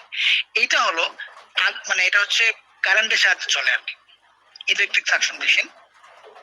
এটা কন্টিনিউয়াসলি বাতাস বের করতে থাকে, এটা চুল সহ মাথায় এবং শরীর লোমশ অংশে কাপ বসাইতে এটা আমরা এই ধরনের মেশিনটা ইউজ করি। ঠিক আছে, পেশেন্ট বেড লাগবে, আমরা তো হিজামা রোগীকে তো একদম ফ্লোরের মধ্যে শোয়াবো না, সোফার মধ্যে শোয়া হিজামা করবো না, তাকে পেশেন্ট বেডের মধ্যে শোয়া হিজামা করবো। পেশেন্ট বেড লাগবে, তারপরে বেড টিস্যু ব্যবহার করতে হবে আমাদের, কারণ একই বেডে ধরেন একটা রোগী হিজামা করে গেল, তার চর্মরোগ থাকতে পারে, সে ঘামতে পারে।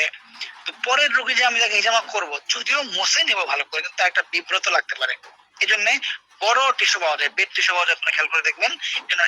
এই ধরনের বেড টিস্যু আমরা ইউজ করবো, ডিসপোজেবল, একবার যেমন করা শেষ ফেলে দেবার পর। যারা আলট্রা করাইছেন অথবা যারা ইসিজি ইকো করাইছেন, দেখবেন এরকম বেড টিস্যু বিছায় দেয়। তো রোগীরও একটু কমফোর্ট লাগবে, হাইজিন মেনটেন হবে, আপনার হিজামা করাটা আরো স্মার্ট হবে। হিজামা আরো 10 জন করে, আপনিও করেন। আপনার কাছে কেন আসবে রোগী? কাজ তো একটাই, স্ক্র্যাচ সবাই করে। আগে পরের কাজটা আপনি কিভাবে করছেন, কতটুকু করছেন, এইটা দেখে রোগী আপনার কাছে আসবে। Most important part, surgical blade অথবা নর্মাল ব্লেড দিয়ে স্ক্র্যাচ করতে হবে।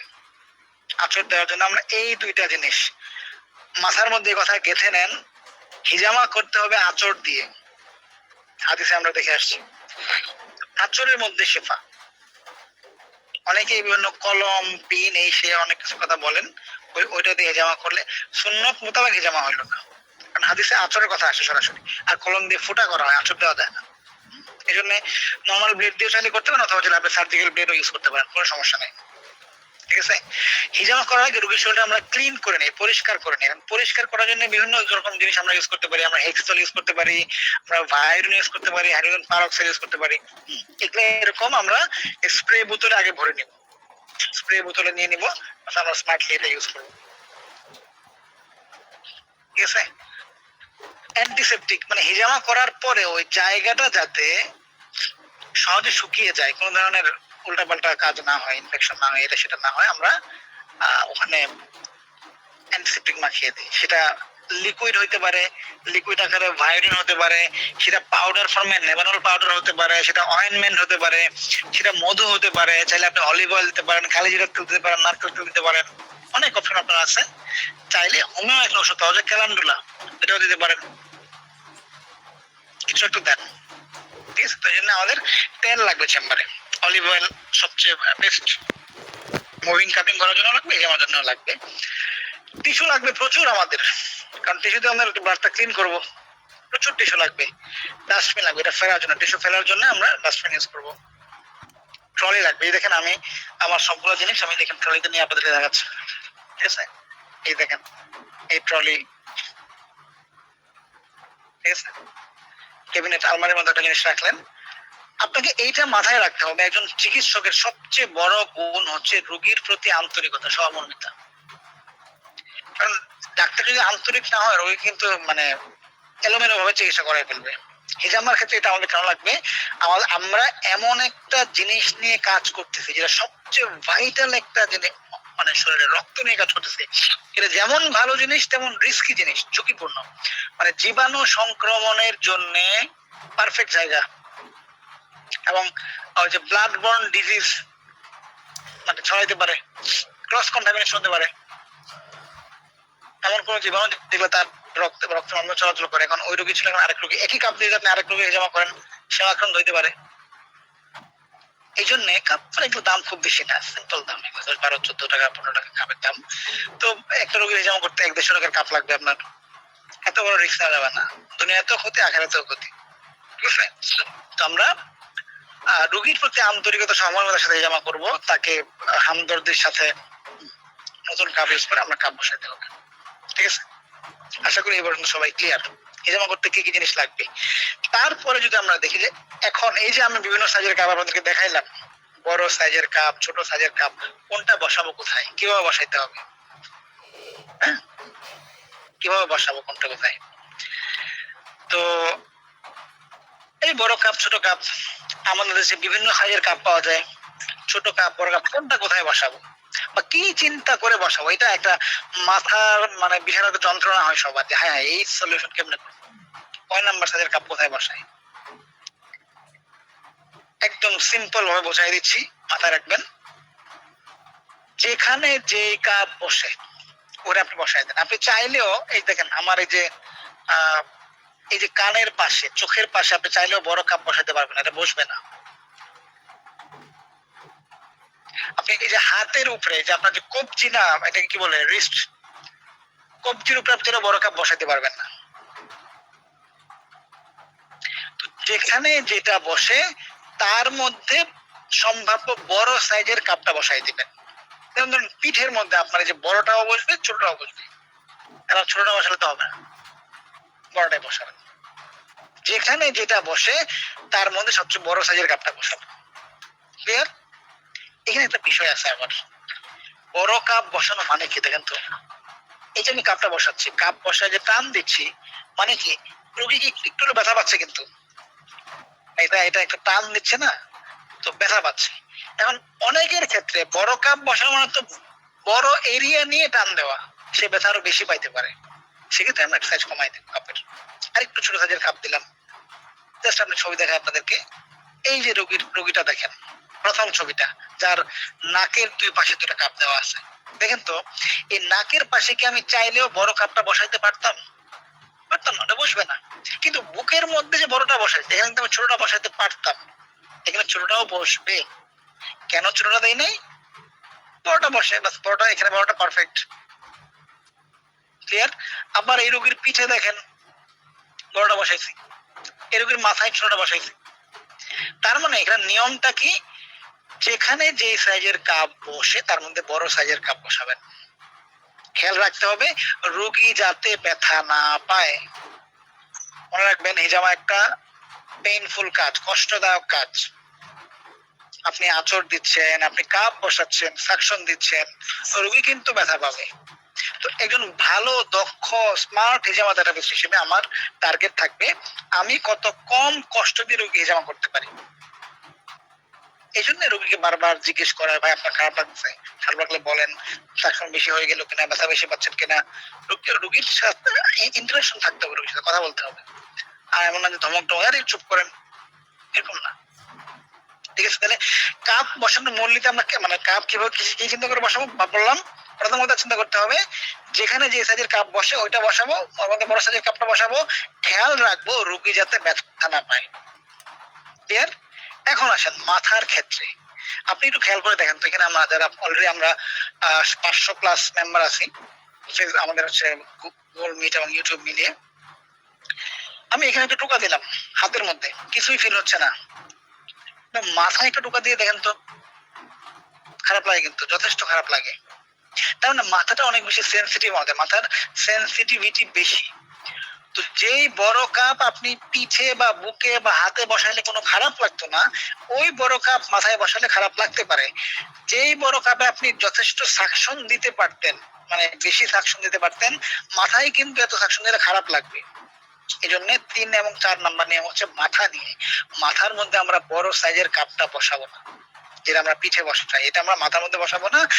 4 নাম্বার নিয়ম হলো মাথার মধ্যে বেশি সাকশন দিব না, মানে যে অনেক বেশি সাকশন দেওয়া, যেটা মাথার মধ্যে বেশি সাকশন দিব না আমরা। ক্লিয়ার? এই দেখেন, এই যে মাথার মধ্যে বড় মানে বড় সাইজের কাপ দেই নাই, বেশি সাকশন দেওয়া যাবে না, এটা প্র্যাকটিক্যালি দেখার বিষয়। 5 নাম্বার নিয়ম হলো একই সাথে মাথায় অনেকগুলা কাপ দিব না। দেখেন এখানে কিন্তু পিঠে অনেকগুলো কাপ দিয়েছে, 8, 10টা, 15, 20টা অনেকে কাপ শরীরে দিয়ে দেয়, কিন্তু মাথার মধ্যে একসাথে আপনি 2টা, 3টা, হাইস্ট 4টা দিবেন। ভুল বুঝবেন না সবাই, আমি আবারও ক্লিয়ার করে দেই। একটা রোগী মাথা ব্যথা বা চুল পড়ার সমস্যা নিয়ে আসলো, তার মাথায় আপনি 10টা পয়েন্ট বা 8টা 9টা পয়েন্ট দেন, কোনো সমস্যা নাই, ওইটা আমি নিষেধ করতেছি না। আমি বলতেছি একই সাথে 8টা বসাই দিবেন, এটা করা যাবে না। এখন হয়তো দুইটা দিলেন, হিজামা করলেন, স্ক্র্যাচ করলেন, আঁচড় দিলেন, রক্ত পরিষ্কার করলেন, কাজ শেষ। আবার দুইটা পয়েন্টে আবার কাপ বসান, ওই দুইটা শেষ করলেন, আবার দুইটা, এইভাবে দুইটা দুইটা তিনটা তিনটা বা চারটা করে বসান এবং হালকা সাকশন দেন। বেশি সাকশন দিলে মুরগি একদম মানে যন্ত্রণায় অস্থির হয়ে যাবে, আর হিজামাই করাবে না। ঠিক আছে? তো মাথার ক্ষেত্রে সতর্কতা তিনটা বললাম। বড় কাপ বসানো যাবে না, বেশি সাকশন দেওয়া যাবে না, একই সাথে বেশি কাপ বসানো যাবে না। এই যে রোগীটা দেখেন, এই যে এখানে কিন্তু অলরেডি আমি আগে গুলো করে সব আমি এখানে স্লাইডে যত ছবি দেখাই না আমি পর্যন্ত সব আমার নিজের রোগী, আমার নিজের প্রশিক্ষণার্থীদের ছবি, মানে আমাদের ট্রেনিং চেম্বারে ট্রেনিং এর ছবি এবং আমার নিজেদের রোগী। এই দেখেন অলরেডি এখানে কাপ বসানো হয়েছে, এরপরে এখানে দেওয়া হয়েছে।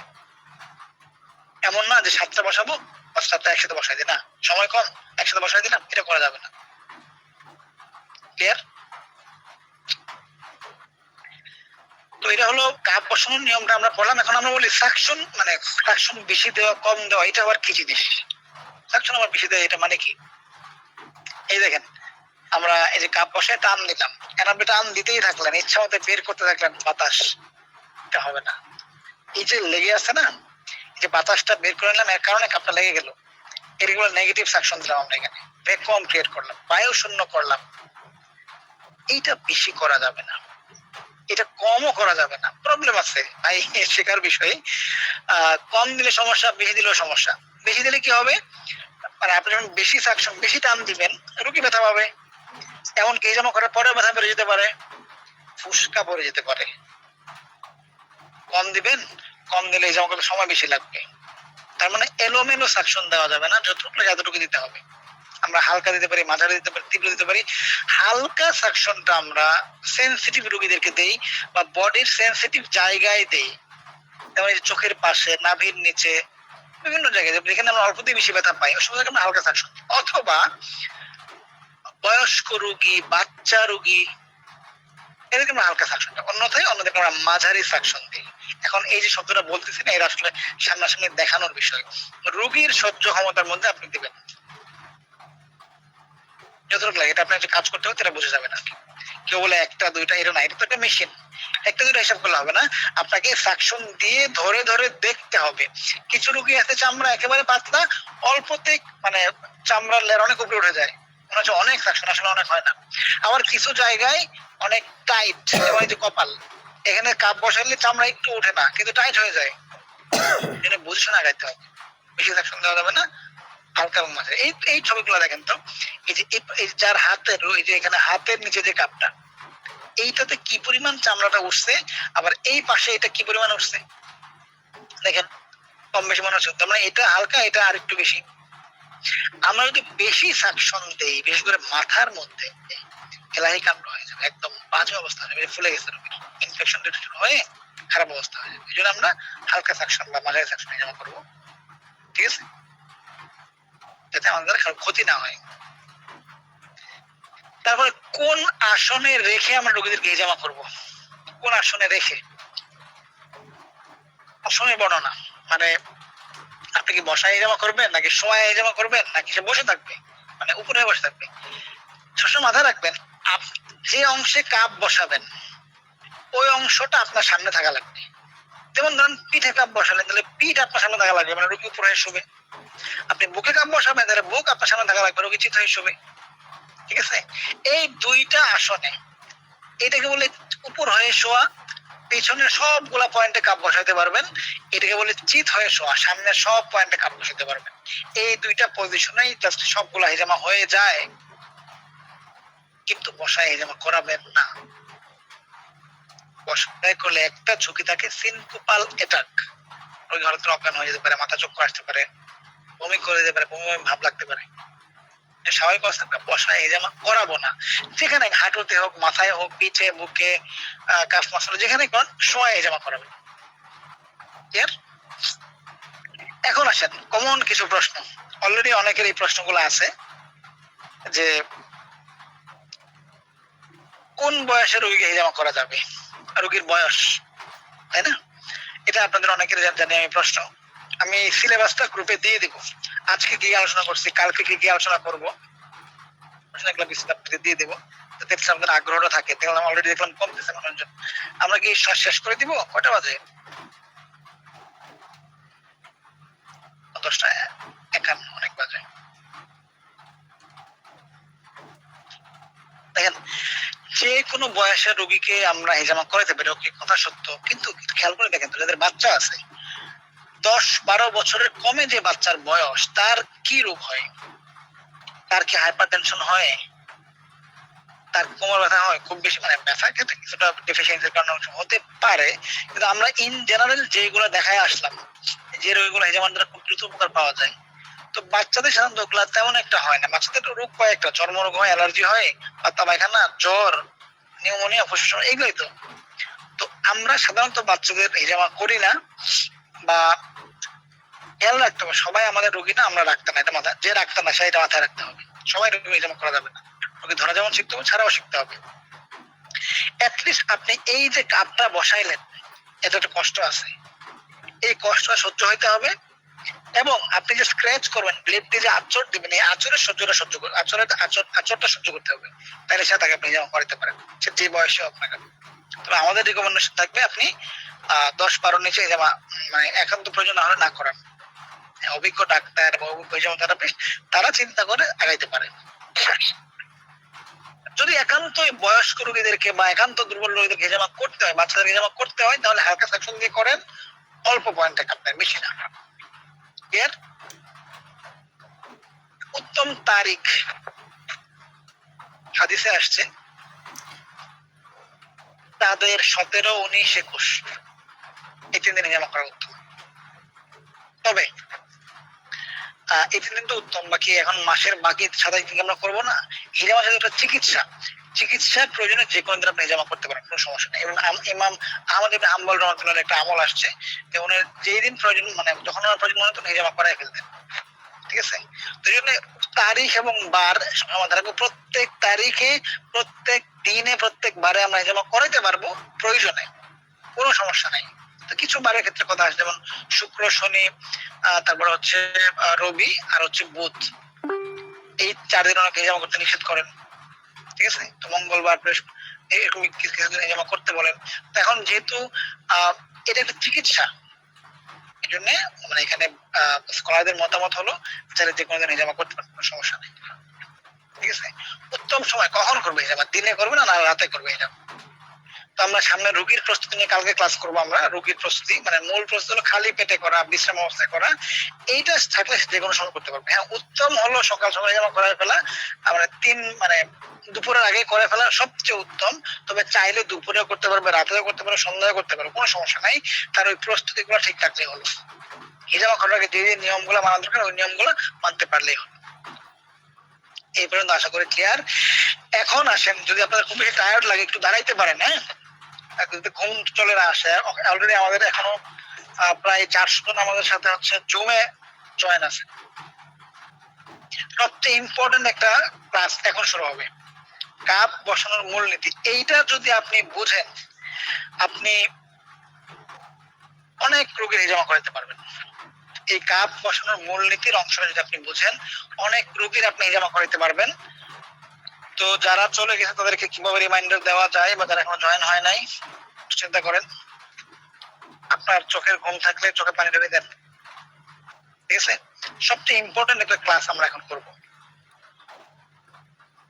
ইম্পর্টেন্ট এই অর্থে যে আমরা অনেক সময় বই খুঁজি যে আরে কোন রোগের জন্য কোথায় কাপ বসতে, কি কি কাপ বসতে, এটা আমরা অনেক সময় খোঁজাখুঁজি করি।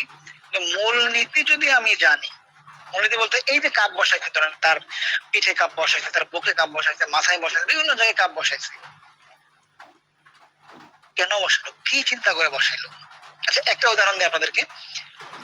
যারা বাসা তাদের গ্রামে, বা যারা বয়স একটু বেশি, যারা আগে গ্রামাঞ্চলে বেদেরা যেত, বেদিনের আগে যেত, গিয়ে তারা বলতো যে ব্যথার জন্য তারা সিঙ্গা লাগায়, এটা সেটা অনেক কিছু বলতো। তো রোগীরা দেখা যেত, হ্যাঁ আমার এখানে ব্যথা, এখানে দেন, এখানে সিঙ্গা লাগান, বা এখানে দেন। আমাদের কাছে রোগীরা আসে, এসে বলে ভাই আমার এখানে ব্যথা আছে, এখানে একটা কাপ বসান, এখানে ব্যথা আছে, একটা কাপ বসান।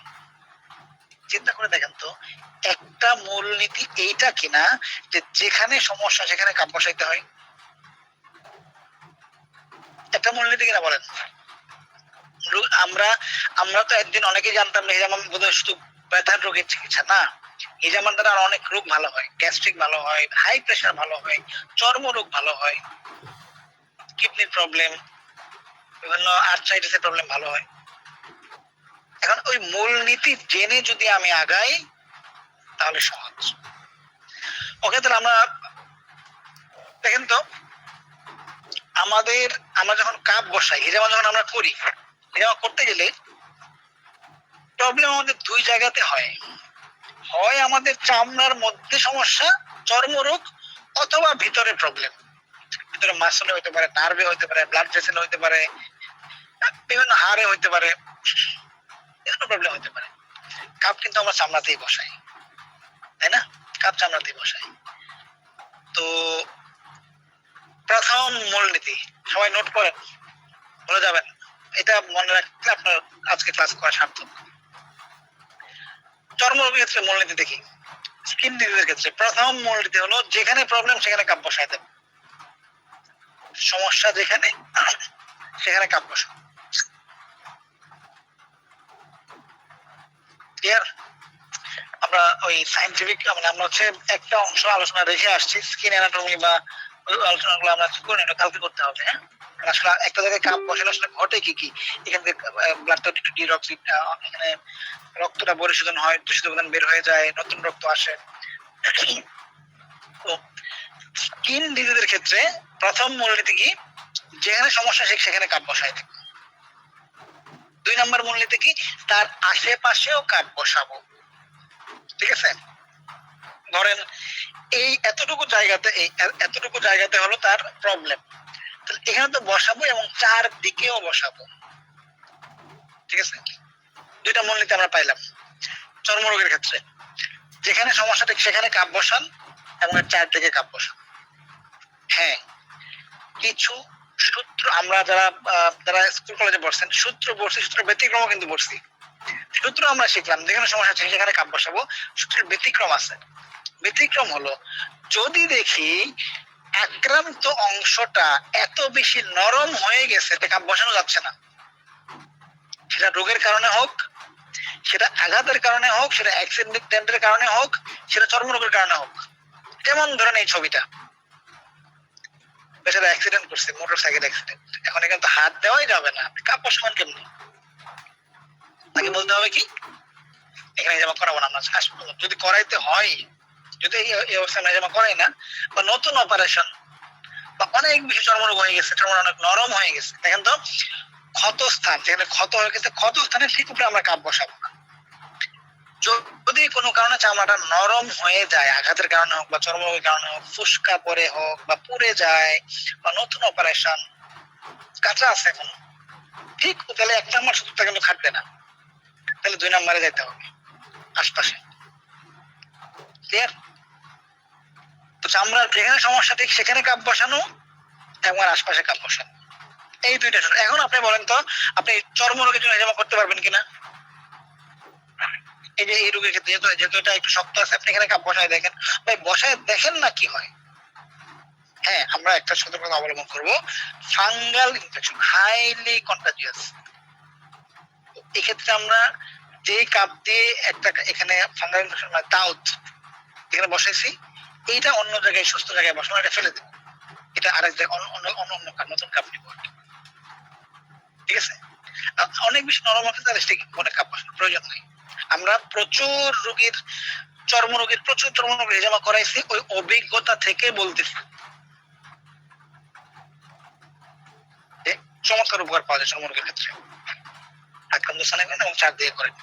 আরো অ্যাডভান্স চিন্তা করতে গেলে সামনে আসতেছে যে অর্গান গুলাতে হিজামা করলে আমাদের রোগ প্রতিরোধ ক্ষমতা বাড়বে, যে অর্গান গুলাতে হিজামা করলে এই এরিয়ার রোগ প্রতিরোধ ক্ষমতা বাড়বে, ওখানে হিজামা করতে হবে, অর্গান গুলো আরো অ্যাক্টিভেট করে দিতে হবে।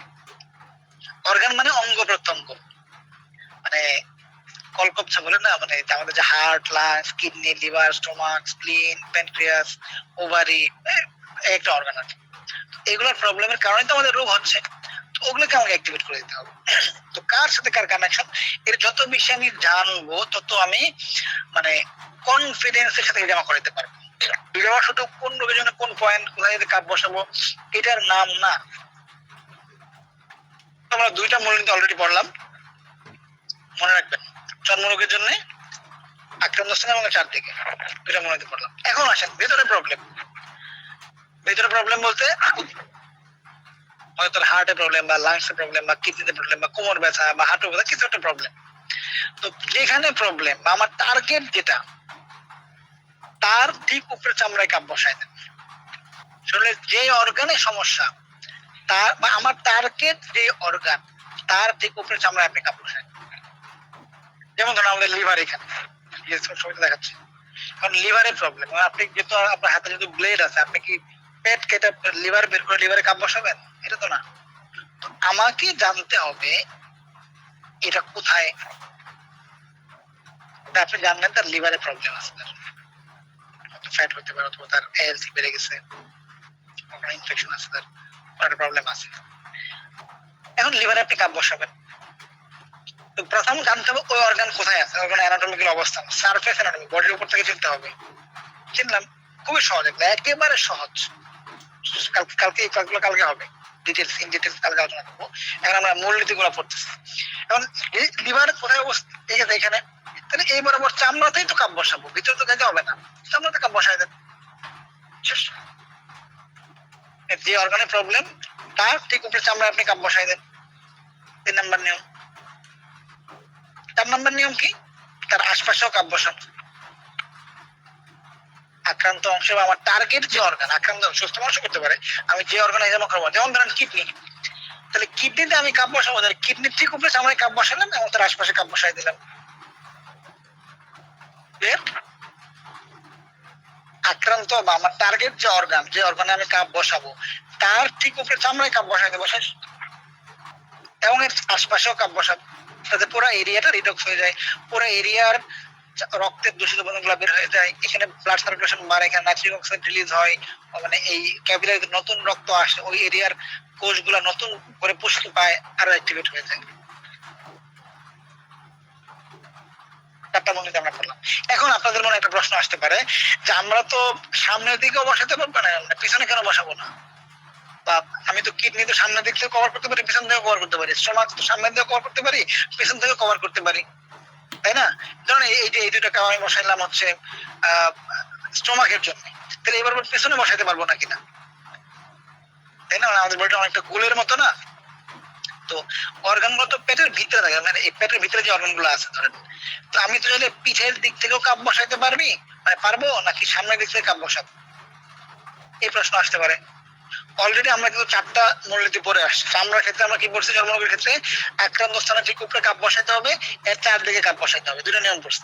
একটা ব্যতিক্রম পড়ছে কি, যদি অনেক বেশি নরম হয়ে যায় বা নতুন আঘাত, কাটাছেঁড়া, ফুসকা, অপারেশনে আমরা ঠিক উপরে কাপ বসাবো না, আশপাশে কাপ বসাবো। 3 নাম্বার মূলনীতি নিয়ম কি বললাম, ভিতরে আমার টার্গেট যে অর্গান, তার ঠিক উপরের চামড়াতে আমি কাপ বসাই দিব, 4 নাম্বার কি আশেপাশে কাপ বসাই দিব। এখন আসেন, সামনে বসাবেন না পিছনে বসাবেন? তো আপনার কাছে একটা রুগী এসে বললো আমার পিঠে ব্যথা বা আমার কোমরে ব্যথা, তাহলে আপনি পুরো ব্যথা নিয়ে কাপ বসাতে পারবেন কিনা? এত রোগের আসলে কি মনে হয়? পুরো এর কাপ বসান। এই মূলনীতির উপরে তো বেদেরা হচ্ছে শিখা লাগাচ্ছে, যেখানে সমস্যা সেখানে কাপ বসাচ্ছে। ওকে, এখন আমরা দেখি সামনের দিকে না পিছনের দিকে। এটা কালকে আরো বেশি মজা হবে এই ক্লাসগুলো, কারণ আমরা অর্গান থেকে আলাদা করে পড়াবো। তো এখন দেখেন তো, কিছু অর্গান আমাদের সামনে দিয়ে কাছে, কিছু অর্গান পিছন দিক থেকে কাছে, কিছু অর্গান আমরা মাঝামাঝি। আমাদের কিডনি এবং প্যানক্রিয়াস, কিডনির নাম আমরা সবাই শুনছি, অনেকেই জানি। কিডনিটা পিছন দিক থেকে কাছে, বেশি কাছে, পিঠে চামড়া থেকে বেশি কাছে তুলনামূলক। প্যানক্রিয়াস পিছন দিক থেকে বেশি কাছে। আবার হার্ট এবং লাংস মাঝামাঝি, মানে সামনে থেকেও কাছে বলা যায়, পিঠ থেকেও কাছে বলা যায়। বাকিগুলো মোটামুটি সামনে থেকে কাছে, যেমন লিভার সামনে দিয়ে কাছে, স্টোমাক সামনে দিয়ে কাছে, ইন্টেস্টাইন সামনে দিয়ে কাছে, ইউরিনারি ব্লাডার সামনে দিয়ে কাছে। তো যে অর্গান যেদিক থেকে কাছে, ওই দিকে আমি ফোকাস করবো বেশি কাপ বসাইতে। যদি কোনো অর্গান অসুস্থ থাকে, অর্গানটা অসুস্থ, তার হার্টে সমস্যা আছে বা তার লাংসে সমস্যা আছে বা তার কিডনিতে সমস্যা আছে, যদি কোনো অর্গান বা রোগী আমার একটা রোগ নিয়ে আসলো, আমি খুঁজে বের করলাম যে তার এই অর্গানে প্রবলেম, তার লিভারে প্রবলেম, পাইলাম আমি বা ডাক্তার বলে দিচ্ছি, প্রবলেম থাকলে অর্থাৎ ওই অর্গান অসুস্থ থাকলে দুই দিক থেকেই কাপ বসাইতে হবে, সামনে থেকেও পিছন থেকেও, অর্গান বরাবর। যদি কোনো অর্গান অসুস্থ থাকে তাহলে উভয় দিকে কাপ বসাইতে হবে। অর্গান যদি অসুস্থ থাকে তাহলে সামনে পিছনে উভয় দিক থেকে কাপ বসাইতে হবে। অর্গান যদি সুস্থ থাকে তাহলে যে কোনো একদিকে বসালে হবে। কোন দিকে বসাবো? যে দিক থেকে বেশি কাজ। এই দেখেন, এটা হচ্ছে লিভারের প্রবলেম। লিভারের জন্য আমরা এই পয়েন্টগুলোতে কাপ বসাই। তার লিভারের প্রবলেম আছে ধরেন, তাহলে আমরা এই যে সামনের পয়েন্টগুলো কাপ বসাবো, লিভার বড় পেছনেও কাপ বসাবো। কিন্তু সে আসছিল কোমর ব্যথা হিজামা করাইতে, সে শুনছে যে লিভারেও হেজামা করাইলে ভালো, লিভার হেজামা সুস্থ মানুষ করতে পারে, সে বললো ভাই আমার লিভারেও হেজামা করাই দেন। হ্যাঁ, তাকে চাইলে আমি উভয় দিক থেকে কাপ বসাইতে পারি, কিন্তু এত কাপ দরকার নাই। তার জন্য পারফেক্ট হবে সে যেহেতু লিভার সুস্থ, তার আমি যদি লিভারে কাপ বসাতে চাই, লিভার যে দিক থেকে বেশি গেছে, বুকের দিক থেকে বেশি গেছে নাকি পিছন দিক থেকে বেশি গেছে? লিভার সামনে দিয়ে বেশি গেছে, তার সামনের অংশে কাপ বসাই দেবে শুধু। আরেকটা মানুষ আসলো, তার মাথা ব্যথা, কিন্তু সে কিডনিতে হেজামা করাতে যাচ্ছে, তার বাবার কিডনি রোগ আগে থেকে সুস্থ হতে যাচ্ছে। এটা তো আসলে অন্য চিকিৎসা কিন্তু সম্ভব না। অন্য রোগের ক্ষেত্রে যেমন আপনি এখন থেকে সচেতনতার সাথে আপনি কিডনির জন্য ওষুধ খাচ্ছেন, এটা ভুল হবে। রোগ ছাড়া তো ওষুধ খাওয়া যায় না, কিন্তু রোগ ছাড়া হেজামা করা যায়। এখন সে চাচ্ছে কিডনির জন্য হেজামা করাতে, কিডনিতে হেজামা করাতে যাচ্ছে সে, কোন রোগ নাই কিডনিতে। সেক্ষেত্রে আমরা কোথায় কাপ বসাবো? ঠিক আছে, এখন আমরা লিস্ট করি। পিছন থেকে কাছে হলো কিডনি এবং প্যানক্রিয়াস, মাঝামাঝি কোনটা? হার্ট এবং লাংস, আর বাকিগুলো সামনে থেকে কাছে। এখন যদি আপনার কাছে লিভারের সমস্যা নিয়ে রোগী আসে, লিভার বরাবর সামনে এবং পিছনে কাপ বসাইতে হবে। যদি লিভারের সমস্যা ছাড়া এমনিতে লিভারে কাপ বসাতে, তাহলে লিভার যেদিক থেকে বেশি কাছে, সামনে থেকে বেশি কাছে, সামনে কাপ বসাইতে হবে। কিডনি সমস্যা নিয়ে রোগী আসলো, কিডনি সমস্যা, তাহলে কিডনি বরাবর সামনে এবং পিছনে বসাইতে হবে। কিডনির কোনো সমস্যা নাই, তাহলে কোথায় কাপ বসাতে হবে? পিছন দিক থেকে, কারণ কিডনি পিছন থেকে বেশি কাছে। আশা করি সবাই ক্লিয়ার। এটা ছিল মূল। আমি আবার শুরু থেকে বলি, প্রথম নিয়ম আমরা কি পড়ছি? প্রথম নিয়ম পড়ছি চর্মরোগের ক্ষেত্রে যেখানে সমস্যা দেখি সেখানে কাপ বসান, কিছু ব্যতিক্রম আছে। দ্বিতীয় নিয়ম কি? যেখানে সমস্যা তার চারদিকে কাপ বসান। 3 নাম্বার কি পড়ছি? ভিতরের অর্গানে প্রবলেম বা ভিতরে কোনো এরিয়াতে প্রবলেম, ওই বরাবর ঠিক উপরে চামড়ায় কাপ বসাই দেন। 4 নাম্বার নিয়ম তার আশপাশে কাপ বসান। 5 নাম্বার নিয়ম কি? সামনে বসাবো না পেছনে বসাবো, এই তো ওই অর্গান যদি অসুস্থ থাকে তাহলে উভয় দিক থেকে বসাইতে হবে। 6 নাম্বার নিয়ম কি? অর্গানটা সুস্থ, তাহলে যে কোনো একদিকে বসাইলেই হবে। কোন দিকে বসাবো? যে দিক থেকে বেশি কাছে, কিডনি প্যানক্রিয়াস পেছন থেকে বেশি কাছে, হার্ট লাংস মাঝামাঝি, আর বাকিগুলো সামনে থেকে কাছে। 7 নাম্বার আমরা একটা নিয়ম বলতে পারি, হার্ট এবং লাংস তো দুই দিক থেকেই কাছে, সমান। তাহলে হার্ট এবং লাংস সুস্থ ব্যক্তির হেজামা করাতে চায়, তাহলে তার কোন দিক থেকে বসাবো? যে কোনো একদিকে করতে পারেন, সমস্যা নেই। তাহলে পেছন দিকে করতে পারেন, তাহলে সামনে থেকে করতে পারেন। কিন্তু হার্ট বা লাংসের সমস্যা নিয়ে যদি কেউ আসে তাহলে উভয় দিক থেকে করতে হবে। ক্লিয়ার সবাই? অলরেডি আমরা 350+ আছে আমাদের গুগল মিটে। রাত হচ্ছে, আমরা জাস্ট 10 মিনিটের মধ্যে ক্লিয়ার করে দেবো ইনশাআল্লাহ। আরেকটা মূল নিয়ম হলো, দেখেন এটা হচ্ছে আমাদের নার্ভাস সিস্টেম। সহজ করে বলি, আমাদের ব্রেইন এবং স্পাইনাল কর্ড হচ্ছে আমাদের সেন্ট্রাল নার্ভাস সিস্টেম। এখান থেকে বিভিন্ন নার্ভ রুট ছড়াই গেছে সারা বডিতে, যেমন ঘাড়ের দিক থেকে হাতের দিকে গেছে, কোমরের দিক থেকে পায়ের নিচের দিকে নামছে। যদি দেখেন নার্ভ, আমাদের ব্যথাগুলো প্রধানত 3 ধরনের ব্যথা আমাদের বডিতে। আমাদের মাসলের প্রবলেম হয়, মাসল পেইন হয়, আমাদের নার্ভের সমস্যা হয়, আমাদের হাড়ের সমস্যা, হাড্ডির সমস্যা হয়। তো নার্ভ রিলেটেড সমস্যা, নার্ভ রিলেটেড পেইন, রোগী বলবে জ্বালা পোড়া করে, প্রচন্ড ব্যথা হয়, দিন দিন ছিনছিন করে, অবশ লাগে, বিভিন্ন প্রবলেম, আর স্থান পরিবর্তন করে। তো রোগী যদি বলে তার রানের মধ্যে সমস্যা, রানের মধ্যে ব্যথা করে, আপনি তো শিখছেন যে যেখানে সমস্যা সেখানে আপনি কাপ বসাইতেন, আশপাশে কাপ বসাইতেন। কিন্তু দেখতে হবে যে এই কোমরের নিচের যত এরিয়া আছে সবগুলো এরিয়া নার্ভ কোন জায়গা থেকে যাচ্ছে? কোমর থেকে যাচ্ছে। আবার হাতের দিকে নার্ভ যাচ্ছে ঘাড় থেকে, আপনার পুরো এলাকাতে কারেন্ট নাই, মানে মেন লাইনের সমস্যা, কিন্তু আপনার পুরো এলাকাতে আছে, আপনার বিল্ডিং এ নাই। তার মানে এলাকার সাথে আপনার বিল্ডিং এর যে কানেকশন, ওখানে কোনো প্রবলেম হয়েছে। বা আপনার পুরো বিল্ডিং এ আসতে আপনার ফ্ল্যাটে নাই, কারণ আমার বিল্ডিং এর সাথে আমার ফ্ল্যাটের কানেকশন, ওখানে কোনো প্রবলেম হয়েছে। এখন দেখেন তো, এই যে এই ঘাড় থেকে সারা বডিতে সরাই গেছে, মানে সারা হাতের দিকে সরাইছে, বা পিঠের দিকে সরাইছে, পিঠের অংশ থেকে কোমরের দিকে সরাইছে বেশি। এখন যদি কোমরের নিচের যে কোনো সমস্যা, আপনাকে অবশ্যই কোমরে আপনি কাপ বসাইতে হবে, এটা মাথায় রাখবেন। কোমরের নিচের যে কোনো সমস্যা কোমরে কাপ বসাবো। কেন? কোমর থেকে নার্ভ যাচ্ছে। আবার হাতের দিকে যে কোনো সমস্যা, আমরা স্পেশালি নার্ভ রিলেটেড সমস্যা যদি হয়, তাহলে আমরা ঘাড়েও কাপ বসাই দেবো, যদিও ঘাড়ে আমরা এমনিতেই কাপ বসাই সুন্নাত পয়েন্ট হিসেবে। তারপরে নিয়ম 9 নম্বর নিয়ম কি, শরীরের যেসব অংশে কাপ বসানোর ব্যাপারে হাদিসে সুসংবাদ আসছে। দেখেন হাদিস সুসংবাদ আসছে, হাদিস রাসূল সাল্লাল্লাহু আলাইহি ওয়াসাল্লাম, এখানে আমি অনেক আলেম আছেন, আপনারা চাইলে হাদিসগুলো যাচাই করবেন, আমি আপনাদেরকে হাদিসের পিডিএফ দেব। রাসূলুল্লাহ সাল্লাল্লাহু আলাইহি ওয়াসাল্লাম মাথার মাঝখানে এবং দুই কাঁধের মাঝে হিজামা করতেন, মাথার মাঝখানে এবং দুই কাঁধের মাঝে। এবং কি বলতেন দেখেন কথাটা কি, যে নিজ শরীরের এই অংশে হিজামা করাবে তার অন্য কোনো রোগের চিকিৎসা না করলে কোনো ক্ষতি হবে না। আমরা তো ভ্যাকসিন দেওয়ার নামে কোনো কিছু করি, এখানে এটা কি ভ্যাকসিন বলতে পারি না আমরা?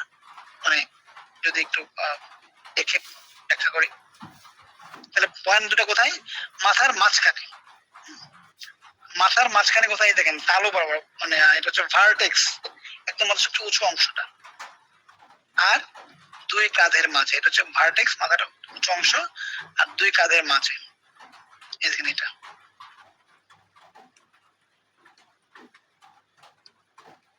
এটা এটা দুই কাঁধের মাঝে।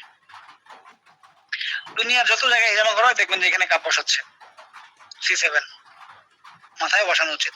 এখন রোগী যে সমস্যা নিয়ে আসুক, আমরা যেটা করব, আমরা অবশ্যই কাঁধে, মানে দুই কাঁধের মাঝে এবং মাথার ঠিক মাঝখানে কাপড়টা হিজামা দিব। কেন দিব?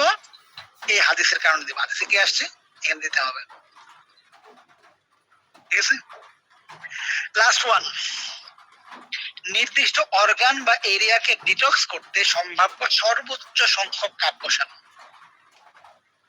এর মানে এই কথা বলি নাই পুরা বডি ঝাঁঝরা করে ফেলেন কাপ বসাতে পারতে, এর মানে কিন্তু এটা না, ভুল বুঝবেন না সবাই আপনারা। এর মানে হলো আমরা কিন্তু অর্গান ভিত্তিক হিজামা করতেছি, নির্দিষ্ট অর্গানটাকে ডিটক্স করে দিচ্ছি। আকুপাংচার বা আকুপ্রেশারের যে মূলনীতি, ওই নির্দিষ্ট বিন্দুতে কাজ করতে হবে। লাং মেরিডিয়ান, আপনি এখানে এখানে কাপ এখানে দিচ্ছেন, আকুপ্রেশার বা পাংচার দিচ্ছেন, এখানে দিচ্ছেন। হিজামার ক্ষেত্রে আমরা অর্গানকে ডিটক্স করতেছি, ব্লাড ডিটক্স করতেছি, এখানে ব্লাড সার্কুলেশন বাড়াচ্ছি, ডিটক্সিফাই করতেছি। সেক্ষেত্রে ওই নির্দিষ্ট অর্গানটা যদি বড় হয়, ওইটাকে ডিটক্স করতে যত কাপ লাগে আমরা দেবো। যেমন ধরেন যে লিভার, আপনি লিভারে একটা কাপ দিতে পারেন, বলতে পারেন লিভার হয়ে গেছে, হিজামা করাই ফেলছি, আমি তো 8টা দিলাম বা 6টা দিলাম। উত্তম হবে বেশি দেওয়া। ওই অর্গান বরাবর স্কিন এবং এর চারদিক কভার করতে যত কাপ লাগে সবগুলো আমরা দিই, এটাই বেটার।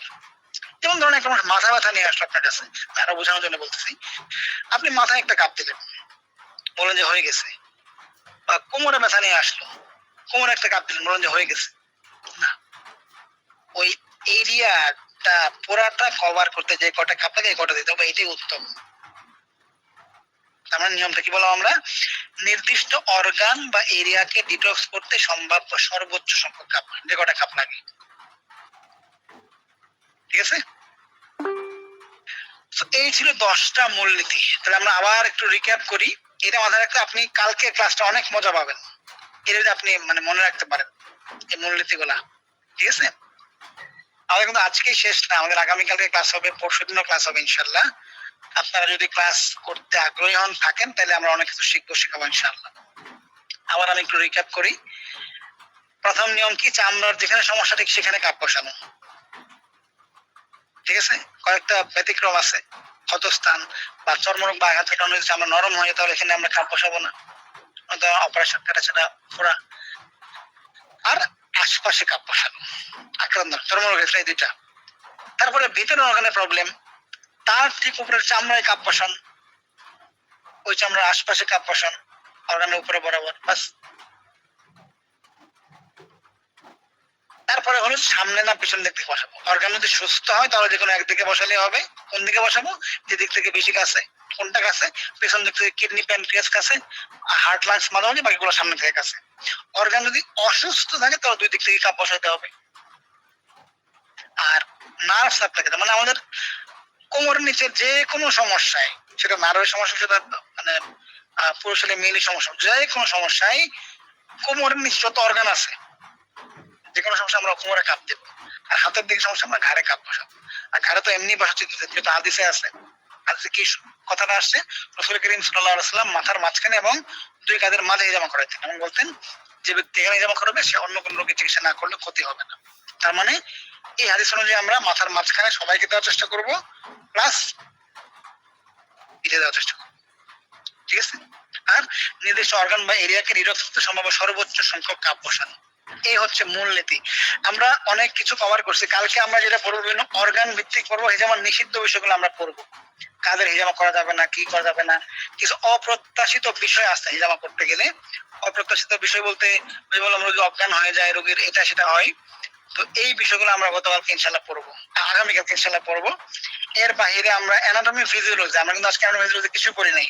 হ্যাঁ, মানে heart, lungs, kidney, liver, stomach, কোনটা কিভাবে চিনবো রোগীর শরীরে হাত দিয়ে, কোনটার কাজ কি, কোন সমস্যার জন্য কোন অর্গানে কাপ বসাইতে হবে, এগুলো আমরা কালকে পড়বো। তারপরে মাথায় যাওয়া পয়েন্ট, সুন্নত পয়েন্ট, ডিটক্স পয়েন্ট, কোন রোগের জন্য কোথায় করতে হবে, এই বিষয়গুলো ইনশাল্লাহ কালকে আমাদের ক্লাস হবে। আজকে আমাদের ক্লাস এই পর্যন্তই। আমি অল্প সময়ে কিছু কি নিব, কিছু প্রশ্নোত্তর পর্ব নিব। প্রশ্নটা আমি আসলে আপনাদেরকে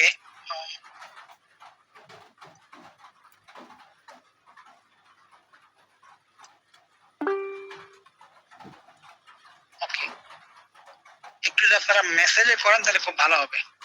আপনাদের কোনো, আমি মেসেজ অপশনটা অন করে দিচ্ছি। অনেক মানুষ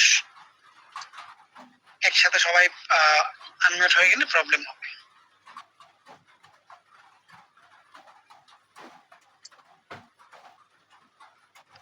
সবাই ধৈর্য ধরে ক্লাস করছেন, এখনো 300 প্লাস জয়েন আছেন। আমি মেসেজ অপশনটা অন করে দিচ্ছি, আপনি আপনার প্রশ্নটা করতে পারেন। প্রথম কথা হলো যারা প্রশ্ন করবেন